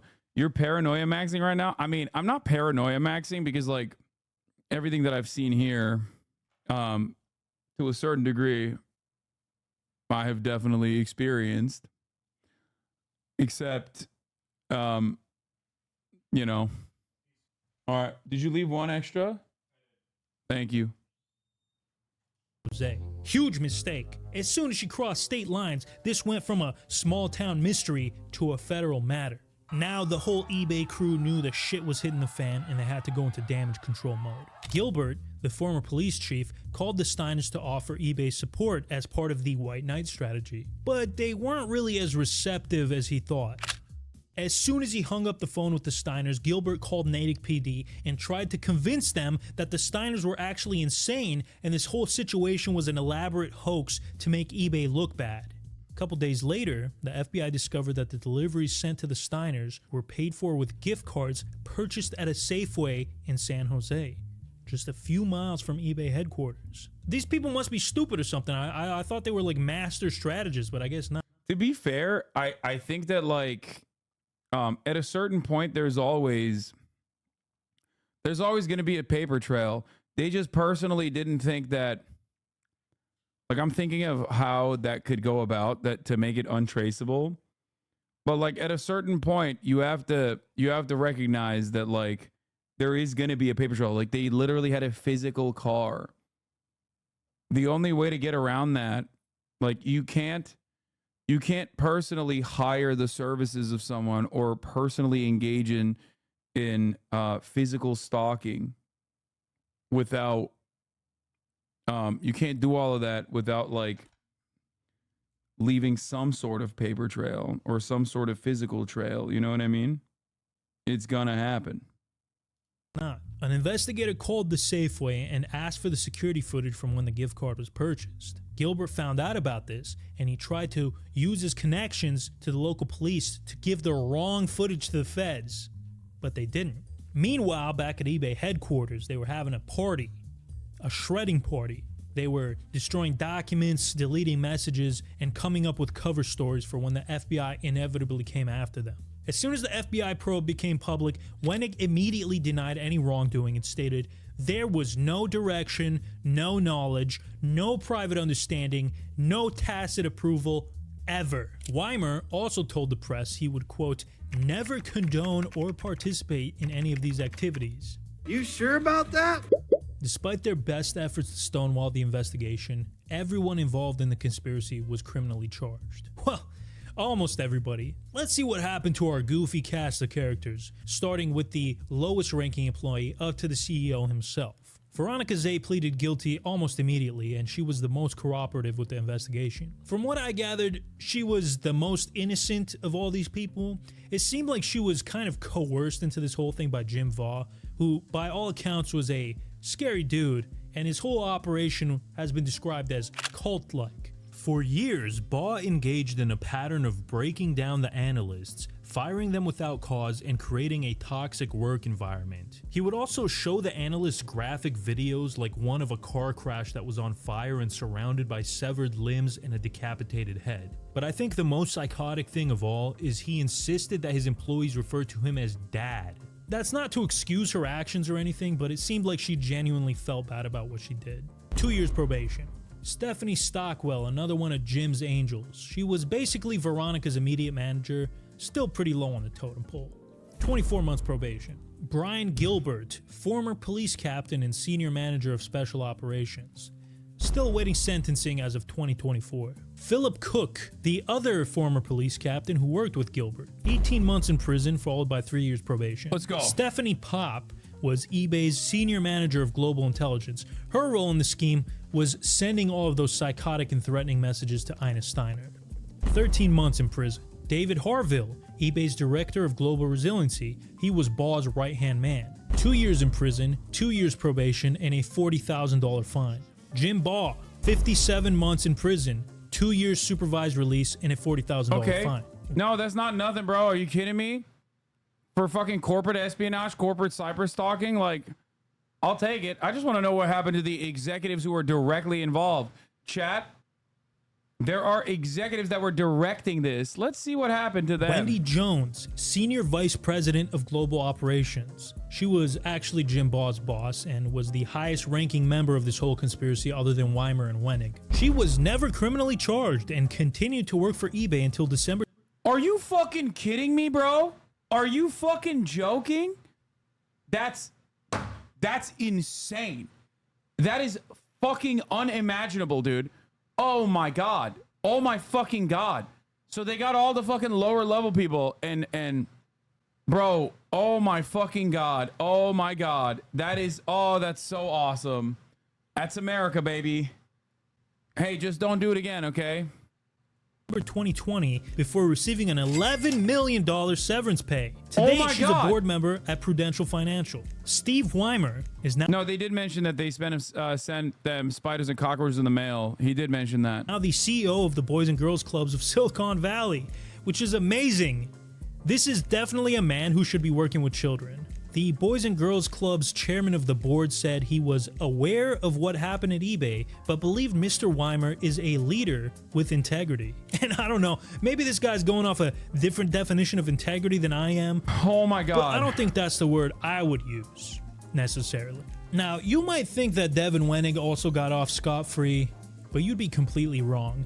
Not only was he pressured to resign from eBay, but he was also forced to accept a $57 million severance package. He currently sits on the board of Salesforce and General Motors. It's almost like when you have enough money and influence, you can get away with committing crimes. You could almost say that we live in an unfair system where the rules are different for rich and poor. Nah, that can't be right. As for eBay itself, they were found criminally liable and had to pay.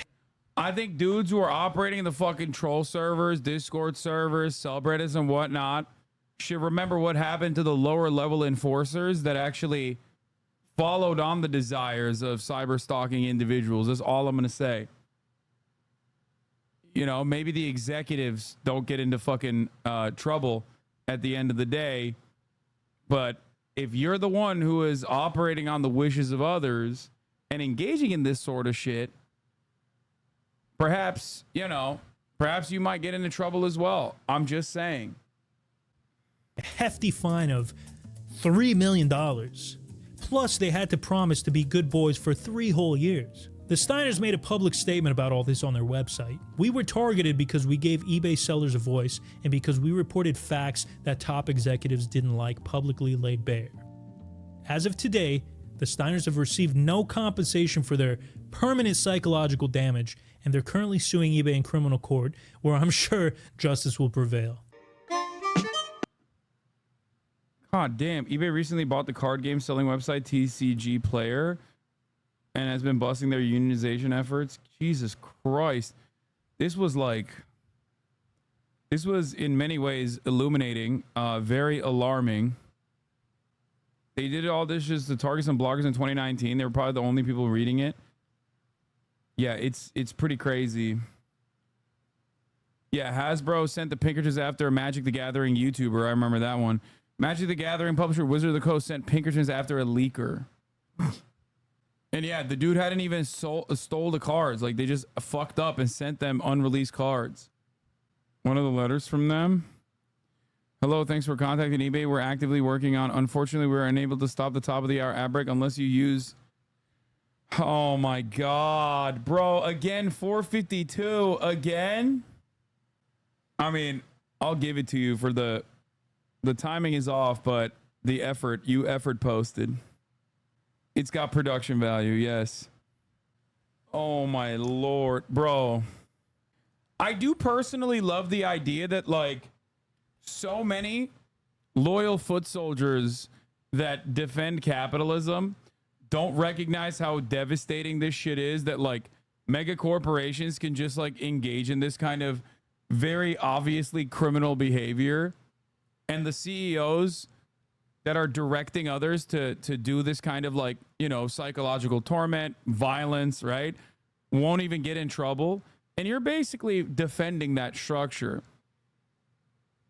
Thinking that like, this is not terrifying for very obvious reasons. Assuming that as long as you are a loyal foot soldier, that you will never be in the crosshairs of someone that is powerful. The idea that you can be a part of the in-group is really, really silly. They'll say it's crony capitalism, not true capitalism. Yeah, because they're fucking stupid. That's my point. Holy fuck. See, this is the guy. This is literally the guy I'm talking about. The workers are going to seize the means, huh? Lamau. No, dude, you're right. You will one day be a entrepreneur, I promise. Like, look at this guy, loyal foot soldier. They should just put you in charge of foreign relations. You know everything. Is there a possibility for it to explode? We don't know anything about it. What is this October 4th thing about? Haven't been in chat for a long time. Mentally ill single cat woman front row and center. Oh, yes, my generalizations are correct, but no one else is. Oh, yes, a true intellectual. My man has been hating nonstop since January 5th, 2022. You get the most viewers when there's chaos. You are behind all of this. Follow the money. Sarcasm. Had to put that or you would think I'm serious. Haha. Anyway. Thinking that you two will make it one day is silly Billy shit. Are you talking about H3 fans? Because why am I taking strains right now? No. When I say foot soldiers, I don't mean H3 fans. It's like how racist and white nationalists think that the politicians that feed into their bigotry actually see them on the same side because of their race, even though they'll be extracted from as well. Oh, yeah. Anyway. All right, let's do Batman. It's Batman time. Promises made, promises kept. Where the fuck is the Batman game, though? I thought I downloaded it. Let me see. But while we wait for it to download, we will go to OK Buddy. I think it's downloading. Okay.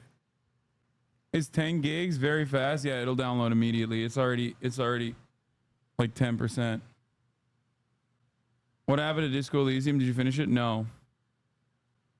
I saw this and thought of you. Austinox. Is there no audio in this? I can't hear anything.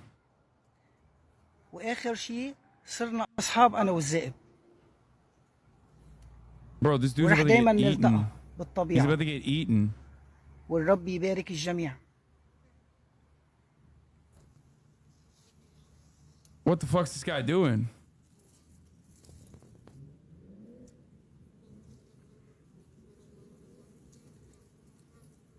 Okay, maybe. Oh my God. Oh my God. بس الإنسان يحب ربنا بيخضع كل شيء ربنا لإله لهالإنسان وحتى الزمان بيخضعوا لإله والرب يبارك الجميع. I don't think he still enjoys this petting, but what do I fucking know?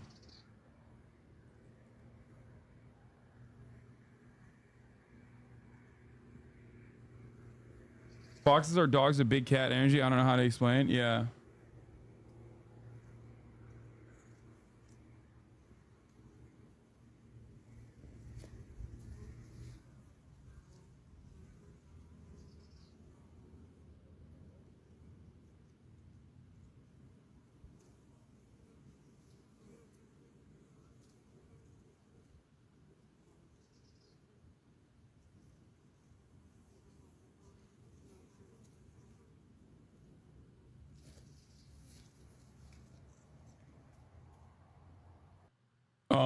This is an incredible thing that I just saw on my Twitter timeline.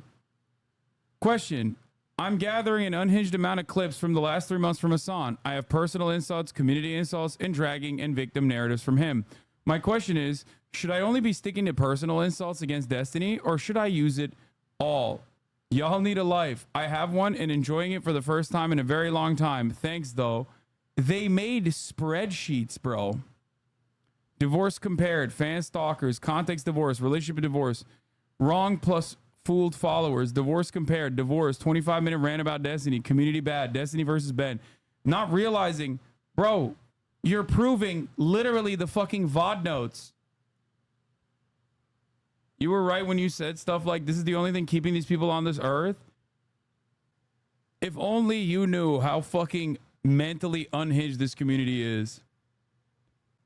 How did Ludwig get the RDC collab before you? Mark Phillips is a fraud, okay? Calling him out right now. I've been trying to do stuff with Mark and RDC boys for a minute now. Anyway. What the fuck, bro? The whitest motherfucker on the planet beat you, lol. Yeah. Your little friends in Japan misses you. Is your testosterone tank watching that? Yes. That's not a capybara. Those are otters.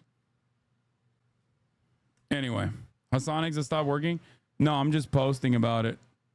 I'm just posting about the previous tweet that I just saw. This community of mentally ill stalkers are literally doing a are really doing a phenomenal job showing everyone how normal they are. They're making spreadsheets for free because of their favorite content creator has an own cell healthy obsession. I wish them well. You ever see the pics of the inside of an otter's mouth? Fuckers have some gnarly teeth. Boom. You hear that? You know what that sound is? That's right. It's Batman, but we'll do Okay Buddy first.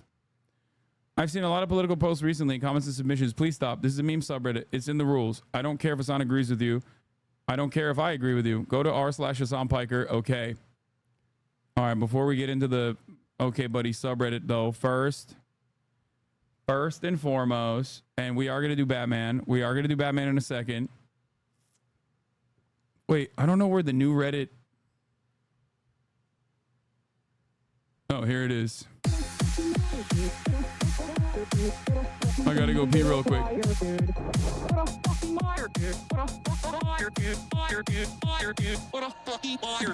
I'm an incel myself, so do you know what an incel is? Involuntary celibate. It's like a community of people on the internet who can't get laid, and some of them go out and like kill people, like Elliot Roger. I'm not saying I'm cringing right now. I'll explain it later. The virgin is the incel. Involuntarily celibate, who never gets laid. He's like unable to get laid. He's very nerdy. He has terrible posture, and that would be someone that would be considered a fed.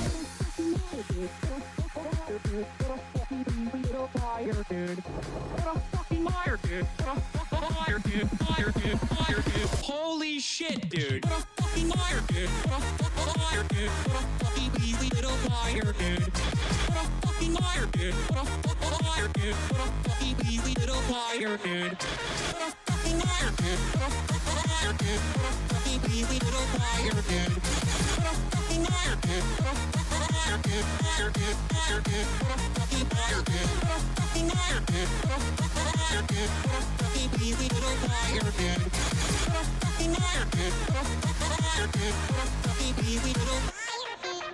This is a short ad break by Hassan Piker. I want you to redistribute the wealth to Mall Brawl by order of Communist Turkey. Follow his Twitch streams at Mall Brawl.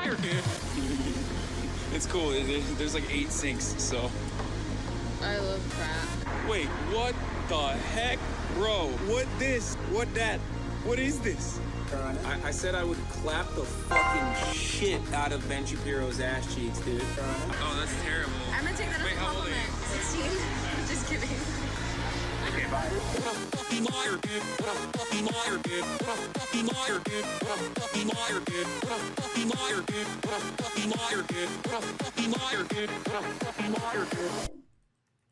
Holy shit, dude.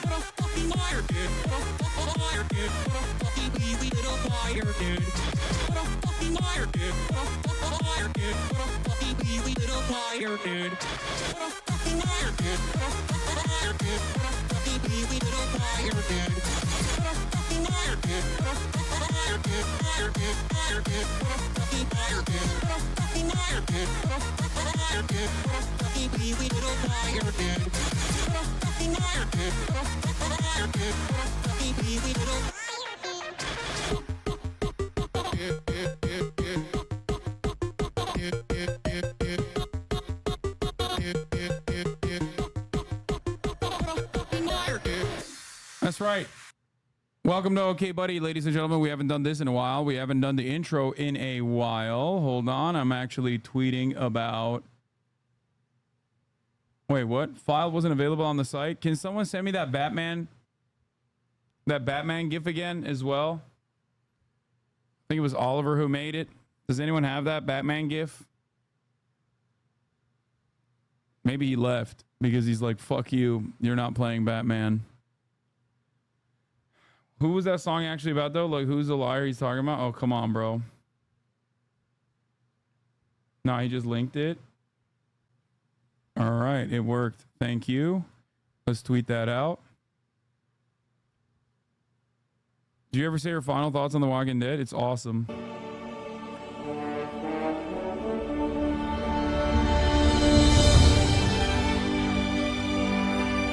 That's awesome. Okay, Hostalk this morning. America the Anime. Sounds good.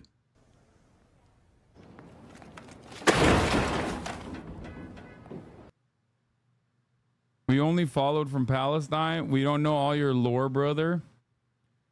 Oh, this is a meme subreddit for all the community memes. So if you're like confused about what the bro, this is like corporate Memphis me. He says he likes the fan cam. We're So introduced to Hassan Piker, the Beast Titan.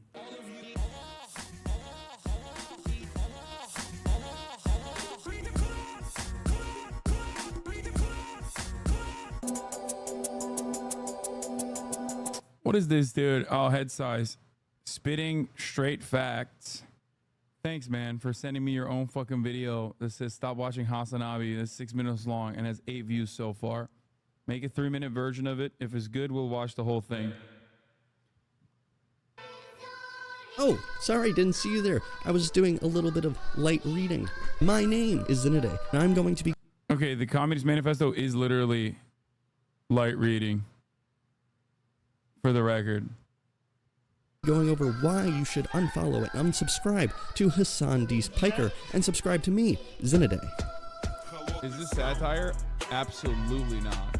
I am a man of the people. I am a fighter for the proletariat. Unlike Hassan Piker, a walking contradiction. To start off, I'm smarter than Hassan. Thinking is proletariat. Thank you for the 5 get the subs. Gay and communism. Unlike Hassan, I am not technically and technologically illiterate. It's got Thunderbolt. Okay, I don't know what any of this stuff is. What does this stuff do? He's constantly screaming at his chat. Why are you so uncharitable to your own chat? Because I have morons in my chat. Rattling off brain-dead takes, such as being pro-crime. I like crime, and I think crime is awesome. Pro-insurrection. January 6th was not that bad. Pro-China. I love sucking on Xi Jinping's pro-Russia. I loved that Vladimir Putin invaded Ukraine. I love it. Often denying the Uyghur and Armenian genocide and denying Ukraine its right for independence. Ethnic cleansing and ethnic displacement is actually super sick. He's in love with Donald John President. I'm campaigning for Donald Trump, as you guys know. I love him, and I think he's the best president of all time. And elevates sex workers, terrorists, but worst of all, Australians. They're like, this is not a sexy baby. Fuck this baby. Insult the Reddit job. This is a 3 out of 10. Hassan has often been called out by some of the greatest intellectuals of our time, such as Destiny, Bosch, and Ben Shapiro, for such bad takes. Professional Hassan hater. Professional gooner. My man wrote, that's a sick-ass way to write professional. And for Ben Shapiro, professional rapper. That's pretty good. Bad takes. Unlike Hassan, I'm not what you'd like to call spicy white. I am actually white. I'm racist. Okay? You guys know this already. I will now show you Exhibit A of why Hassan is so bad. I've always been a hater of Hassan Piker. Grew him. Essentially, it boils down to I hate him. He sucks. I don't think he does any good to anything. Who the fuck is this guy? Where'd this come from? Why you say fuck me for? You don't know Humza? No, I don't know who Humza is. What the fuck, Humza? The comment section in TikTok cooked his ass asking what he has done. You ruined his life, man. What did I do to this guy? He don't even look white. What the hell? Normally dudes that have this level of smoke for me are oftentimes tuning in from like Iowa. You know what I mean? Being like, yeah, he's an anti-white hater or whatever. You ruined his life. I don't even know you. But I like, what? What did I do? Is this guy being for real? And he's saying he's bringing people onto the side of justice.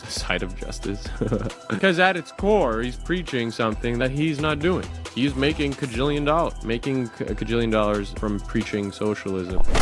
Shut the fuck up! Let's just, Oh, shit. Well, this man's living proof that anyone with 2 brain cells can make a podcast. He does make some good points about Hassan Piker. All right, where the fuck's the rest of this? Now I'm gonna watch it, you piece of shit. Was this a meme vid? I swear I can't tell our jokes from actual haters anymore. I mean, that was always the case, to be fair. Wait. All right, what's the full one? Where's the full clip? It's only 6 minutes long. Oh, sorry. All right, we watched all of this. already. Oh, wait. Isn't it a? And I'm going to be going over why you the people chat. Why are you not technically and technologically illiterate? It's got We saw this. Hey, Chad, Rattle awesome. Sucking. It's right, John, president. I'm campaigning for Donald Trump, as you guys know. I love him, and I think he's the best president of all. Take. Okay, we saw all this. Bourgeoisie socialite in Turkey, often New Jersey. I actually was. Hassan was raised as actually white. Such bad takes.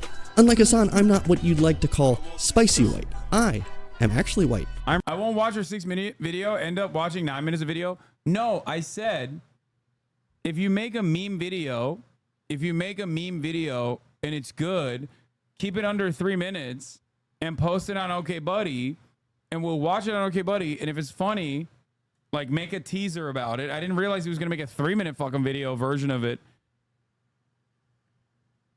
I didn't realize he was gonna make an actual 3-minute condensed version of it. He should have just made like a teaser, like a fucking 20-second teaser to get his point across, so I would watch the full thing. I'm racist. Okay, you guys know this already. Unlike Hassan, I don't claim to be born in New Jersey. I actually was. Hassan was raised as a bourgeoisie socialite in Turkey, often speaking Turkish on his stream to badmouth his users behind their back. Darrağımı var ya, direkt olarak yiyorsun kardeş. Nasıl? İyi mi? Güzel mi? Tadı nasıl? Anlatırsın, annene de anlatırsın. Biliyor zaten gerçi. I'm also younger than Hassan. Hassan is a decrepit and old boomer, 32, but I, at a mere 26, am young and fertile. Not being too old to not understand dank memes, such as Skippy Toilet, but not being too young to not be taken serious when talking about such serious topics as the homosexual coitus in Congress. Where is it? Where's the gay porn? Where's the fucking gay porn? Give me the gay porn. I will now show you Exhibit A of why he mixed up virile and fertile and fertile.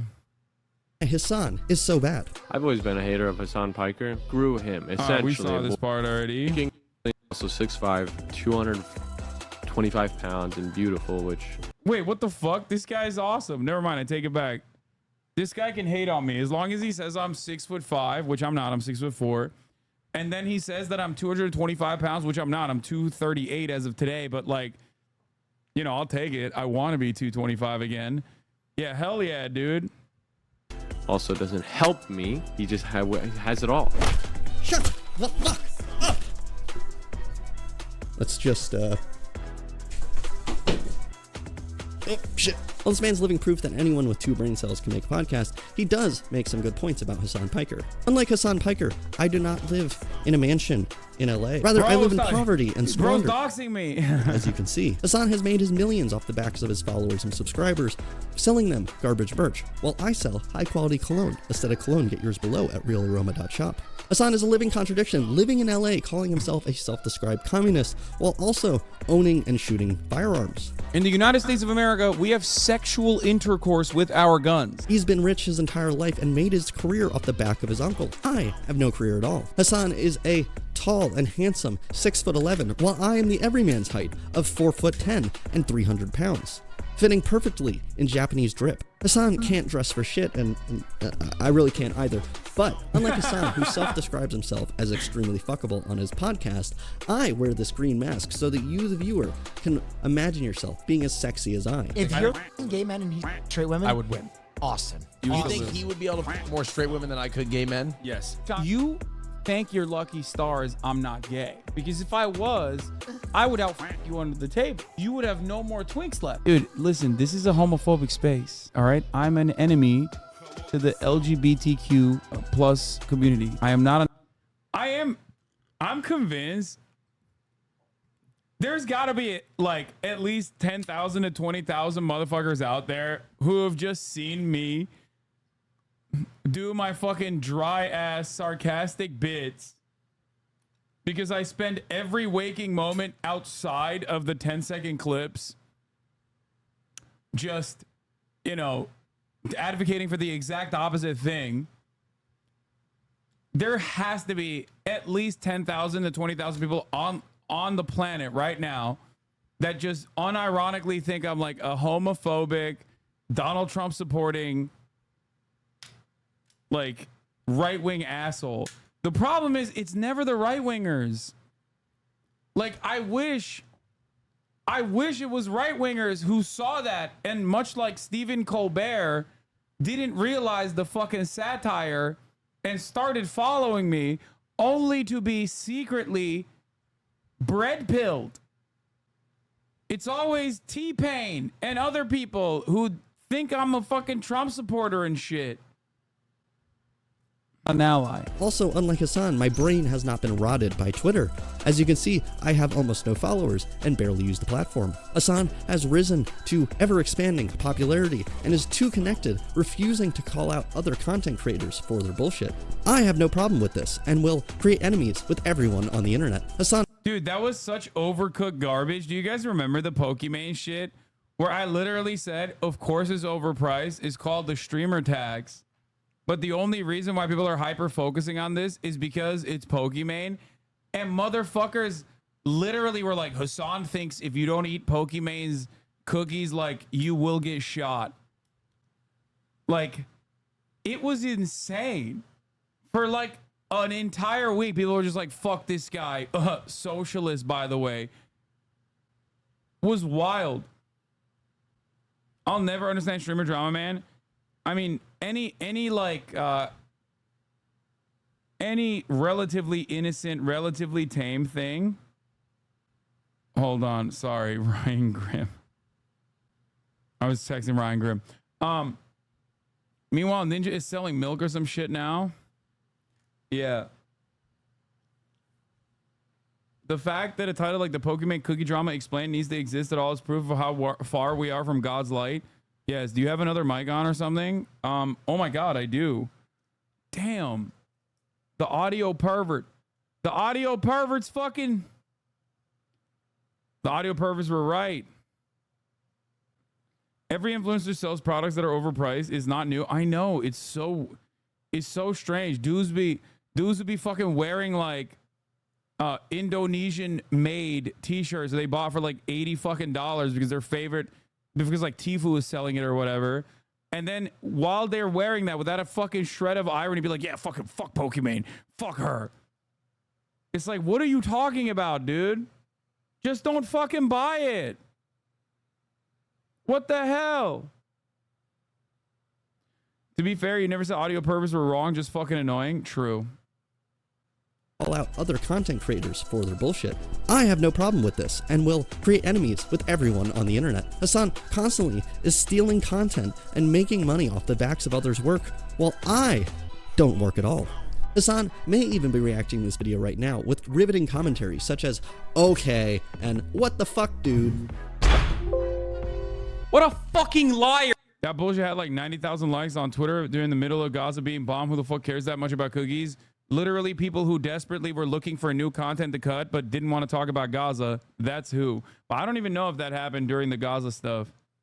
Dude. Hassan is often seen streaming up to 10 hours each day, while I streamed for 24 hours straight for an entire month. If you want to support a small and better streamer, links in the description. And finally, unlike Hassan, I actually game. This just begins to scratch the surface of why Hassan D. Piker is one of the worst, if not the worst, communist, socialist, piece of garbage content creator on the internet, and why you should unfollow, unsubscribe, and stop donating to him and donate to me. Real though, I'm like actually extremely poor, so if you want to support me, check out the clone, realaroma.shop. Subscribe, follow. Motherfucker's actually shilling the cologne. On Twitch, you know, the Prime sub, you know, you got one laying around. I bought this as a prop for the video, but I actually ended up reading the entire manifesto.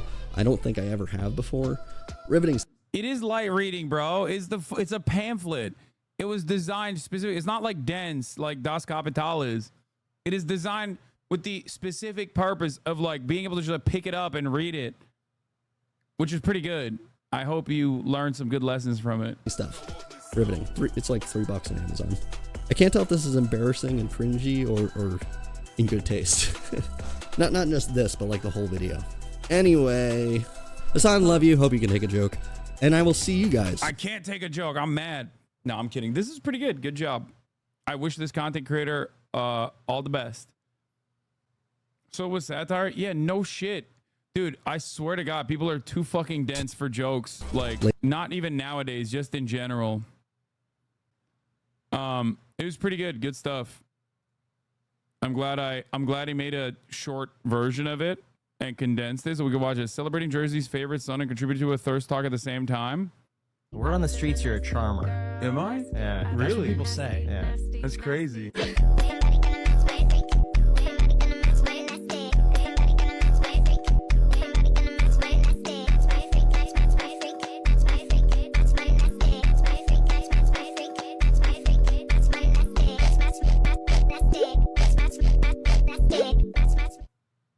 I'll give that a like. God damn, so many thirst talks on here. Word on the streets, you're a charmer. Let's go. Yeah.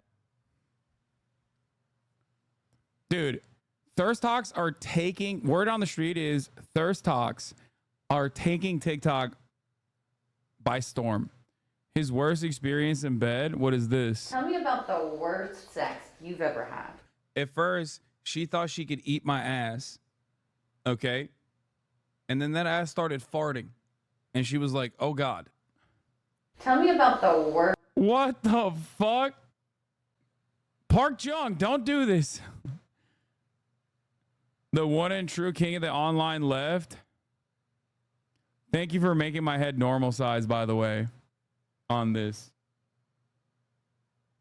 I showed my mom your thirst talks. I'm not sure why. What do you mean? Because they're bangers. Wanted to share my drip. Damn, he's got the Crocs to match and everything. Where is he? Wait, where'd he go? Why'd he post this photo? Just posted a pic of the deck. Have you looked at Raizi? No, man. Huh. I'll just upvote it regardless. A cultural institution, the Abbey. Okay, no, I would never do that. That's Wawa. That's Wawa. Wawa is a cultural institution, not the Abbey. Sacred uncle-nephew bond. Let me tell you a little bit about uncle-nephew dynamics, okay? As much as Gabe sucks right now, and he certainly does suck, I'm gonna fucking defend him. That's how it goes. Sometimes the nephew defends the uncle, like when the uncle is going crazy about killing homeless people and shit. And in other times, sometimes the uncle defends the nephew back. I don't know what I'm talking about here. It's seemingly unrelated to the game all of a sudden. But Jank 2024. That's a good clip. Where is it? I can't even find the fucking original clip. Oh, the Sacred Uncle Nephew Bond. Let me tell you a little bit of... That's what I'm talking about. Not a thirst talk, but it's all good. It's still good. Creativity. You know, Academics nutted when he said that. DJ Academics was like, "Oh wow, yeah, no, his penis is. This is what he did." Bro said there's video proof, dude. He brought out the slinky. Oh, Jesus Christ. I mean, literally, it dropped approximately 40 minutes after Drake's response dropped. Like he was planning for Drake's response to drop, so he could 20 minutes later drop his response. Once again, proving the bars in Euphoria that he is very predictable and he knows exactly what his angle is and that he could retaliate very quickly. The bottom right is an Ozempic prescription from Drake. Are you fucking kidding me? Alignment with emotions, hoping a man can see you and not be blinded. Dear Dennis, you gave birth to a master manipulator. Even using you to prove who he is a huge favor. I think you should ask for more paper and more paper and more. Both simultaneously saying that you're kind of a deadbeat dad to Dennis and you're a hanger on after the fact, even though you left your kid, while simultaneously saying that Drake is using him to prove his blackness. So it's like a mutually beneficial relationship. While also simultaneously saying that, implying that both of them are master manipulators in their own different ways. Oof. More paper. I'm blaming you for heartless gambling addictions, psychopath and intuition, the man that liked to play victim.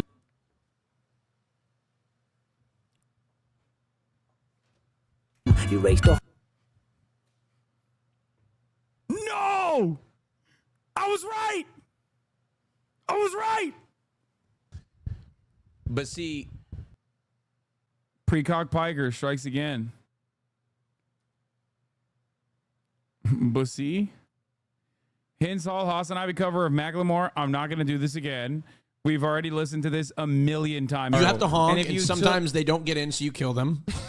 Holy shit. Take their money. In GTA. In GTA, right? That's what you. Come on, you motherfucker. You guys we all play GTA. Just the way you said it, Austin. He wouldn't sleep with you. So Just kill the her, way naturally. you said it. Cut out of context, you said, yeah, you pull up to a prostitute, you honk at her, she doesn't get in the car, you get out and tell her to take her money. That's the fuck. It's GTA. That's Ted Kaczynski. Made a quick little concept for pre-stream screen with Kaya. Ooh, this is sick. Except that it's a very different art style. But you know, you're right. We should upgrade the intro screen to feature Kaya as well. Sketch of Mr. Piker. Hell yeah. I look so baby girl in this.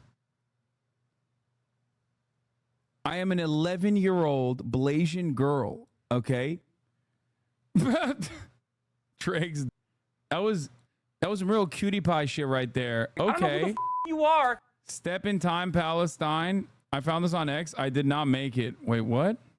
I don't know who the you are, and you're over here chirping all the way from London about Palestine. Stepping time. Palestine. Stepping time. Palestine. Stepping time. Stepping. It was pretty funny because like someone, I believe the original person who made it was like doing this to like own me or some shit. But it turns out it actually kind of looks funny.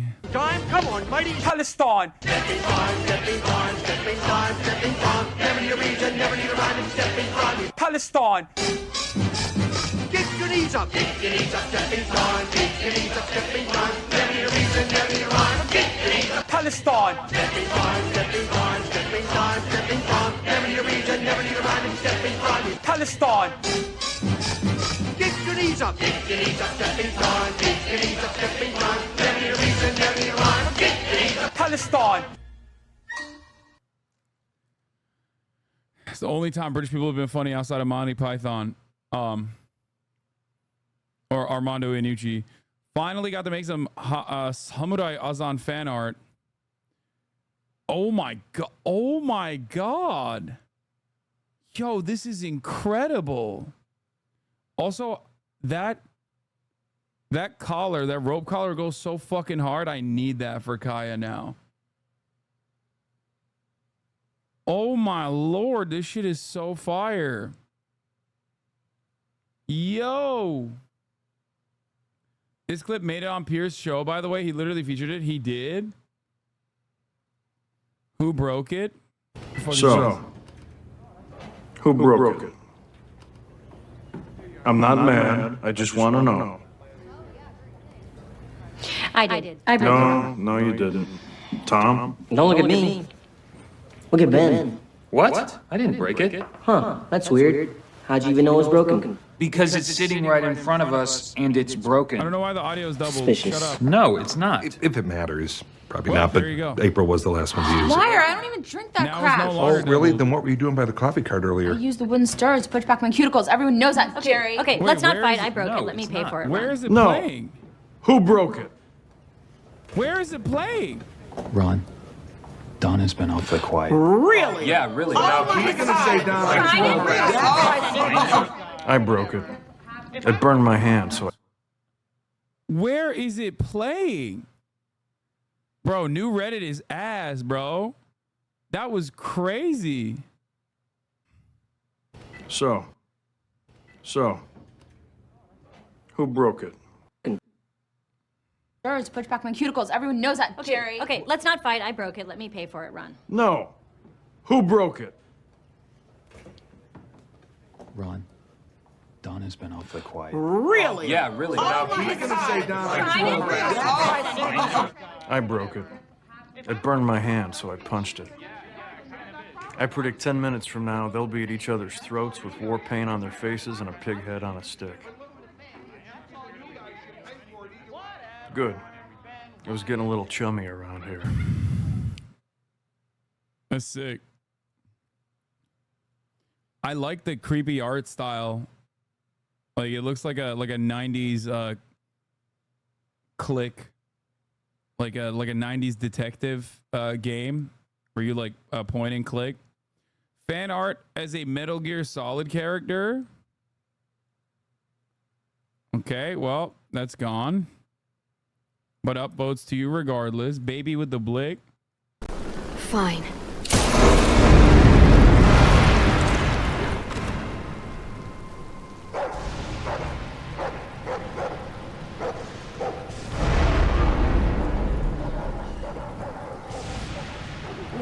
What? I aimed for the head. Here's a baby with the blick. This guy's living Hassan's fever dream. Oh my God. Are you kidding me? Давай. Красивый, красивый мальчик. Держи.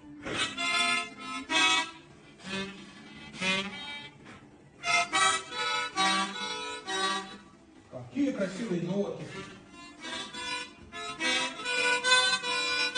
Молодец. Okay, this is convincing me. Bear over man in the forest any day of the week. Christian streamer destroys atheist chatter. The Testament has some very unethical elements that we would never find acceptable today. There was also very ethical elements in the Old Testament. My favorite being the one about how 30 children were making fun of a bald man, and then the bald man said, "Fuck you," and then bears came and ate those children. Never make fun of the bald. That's actually a good lesson. Yep. Yeah. Bald man bear. Audiences. Exodus 12:7 advocates for and sets the terms for selling your daughter into slavery. Fucking dude, that's just the free market. Huh? 21:7:11.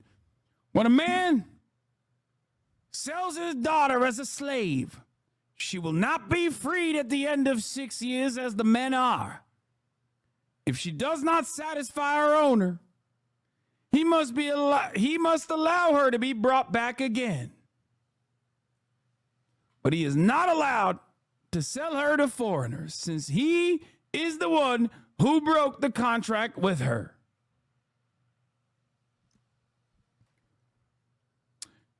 And as far as the Bible, how many times have been disproven? I'm into history as far as I can tell. You can Google it yourself. There's not been a single archaeological discovery that goes against it. Plus, we wouldn't have any Western nation. The Bible is historically accurate. There's archaeological evidence that proves that Jesus Christ walked on water. And also, there's archaeological evidence that, like, yeah, no, Jesus's mommy was actually fucked by God. Actually, there's literally zero historical evidence, with the exception of like one person that lived after Jesus, like 20 years after Jesus passed, right? You said it was true though? Yeah, I mean, I'm fucking being sarcastic. Bible is literally correct. Google it. Woo! At best, it's a collection of people. At best, it's a collection of people potentially that they're attributing to Jesus.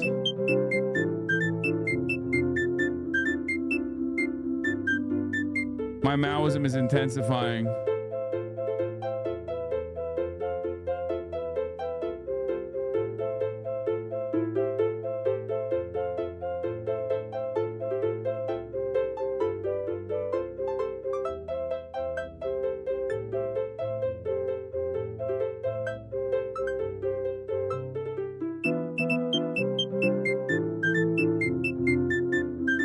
There is evidence that there was a historical Jesus. Most scholars accept that he physically existed. I don't think there's actual physical evidence whatsoever, or like any kind of written record as to his existence. That's not true. I think you read, what was it, like Reza Aslan, I think, wrote about it. Like there's an idea, there is a concept that either a person or multiple people, either one person or multiple people that have done Jesus-like things, not like walking on water and shit. I'm talking about like Many historians around the time of Jesus, and the only people that wrote about that was 200 years later. Yeah. Also, the irony is that like there's none of the godly things that Jesus did there's any evidence for, because obviously that's not. Is Muhammad real? Yes, Muhammad was a real historical figure. You have to also remember the time frame where he existed. Yeah, of course Muhammad is a real historical figure. Like, not to say that like you know, this isn't to say that like God is real or whatever. I'm not making a statement on that. But yes, Muhammad was a real person. So was Joseph Smith. like a lot of there's like direct evidence to his existence as a person. You might not believe that he was like a prophet or whatever, but there is literally evidence as to him existing in history, unlike Jesus, where there's no conclusive evidence, which by the way, he most likely did, like not in the Jesus like walk on water type way, but why are we doing this? No memes? Yeah, you're right.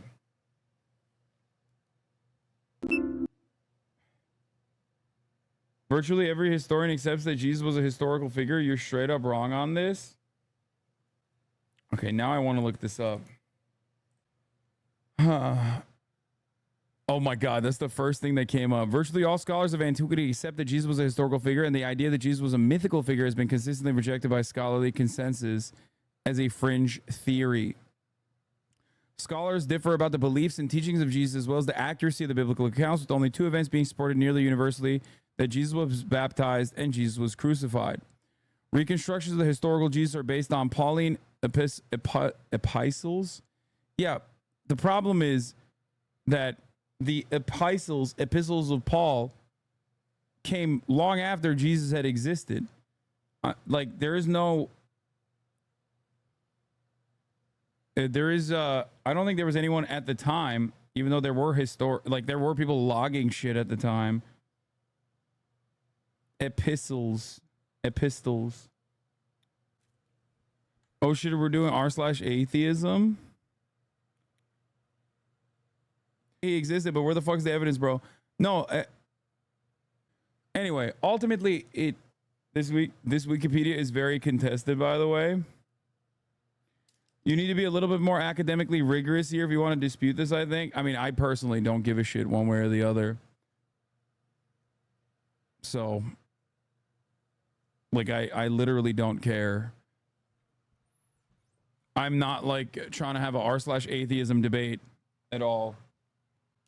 It is not even remotely important for me or significant. It is completely irrelevant. There are anecdotes, but no evidence. It's likely he did exist, but there's no physical evidence for it. Yeah. Just say you were wrong, Lamount. Okay, I'm wrong. Jesus Christ definitely historically existed.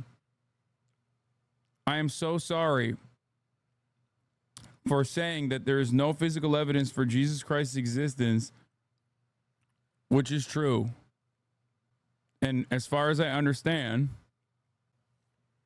the theory that I thought everyone was operating on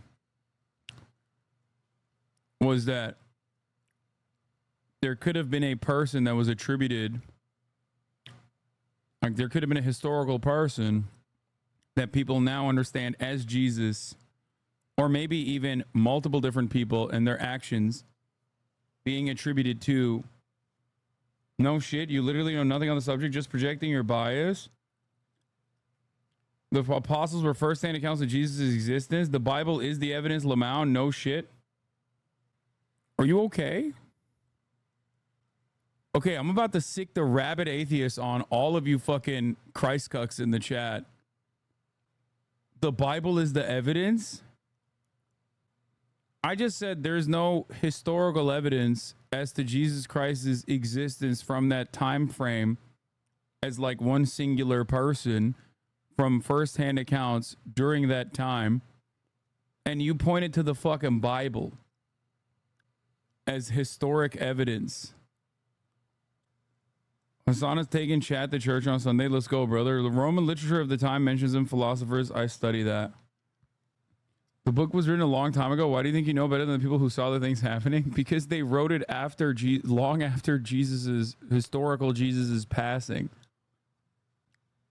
So they didn't actually see anything. They just saw visions. As far as they claim, they saw visions of Jesus. Wait till chat is fine about Santa Claus. Yeah. Like, there's a historical person that is attributed to Santa Claus. He's Turkish. I thought he was Russian. Nah, dude, that's fake. He's Turkish.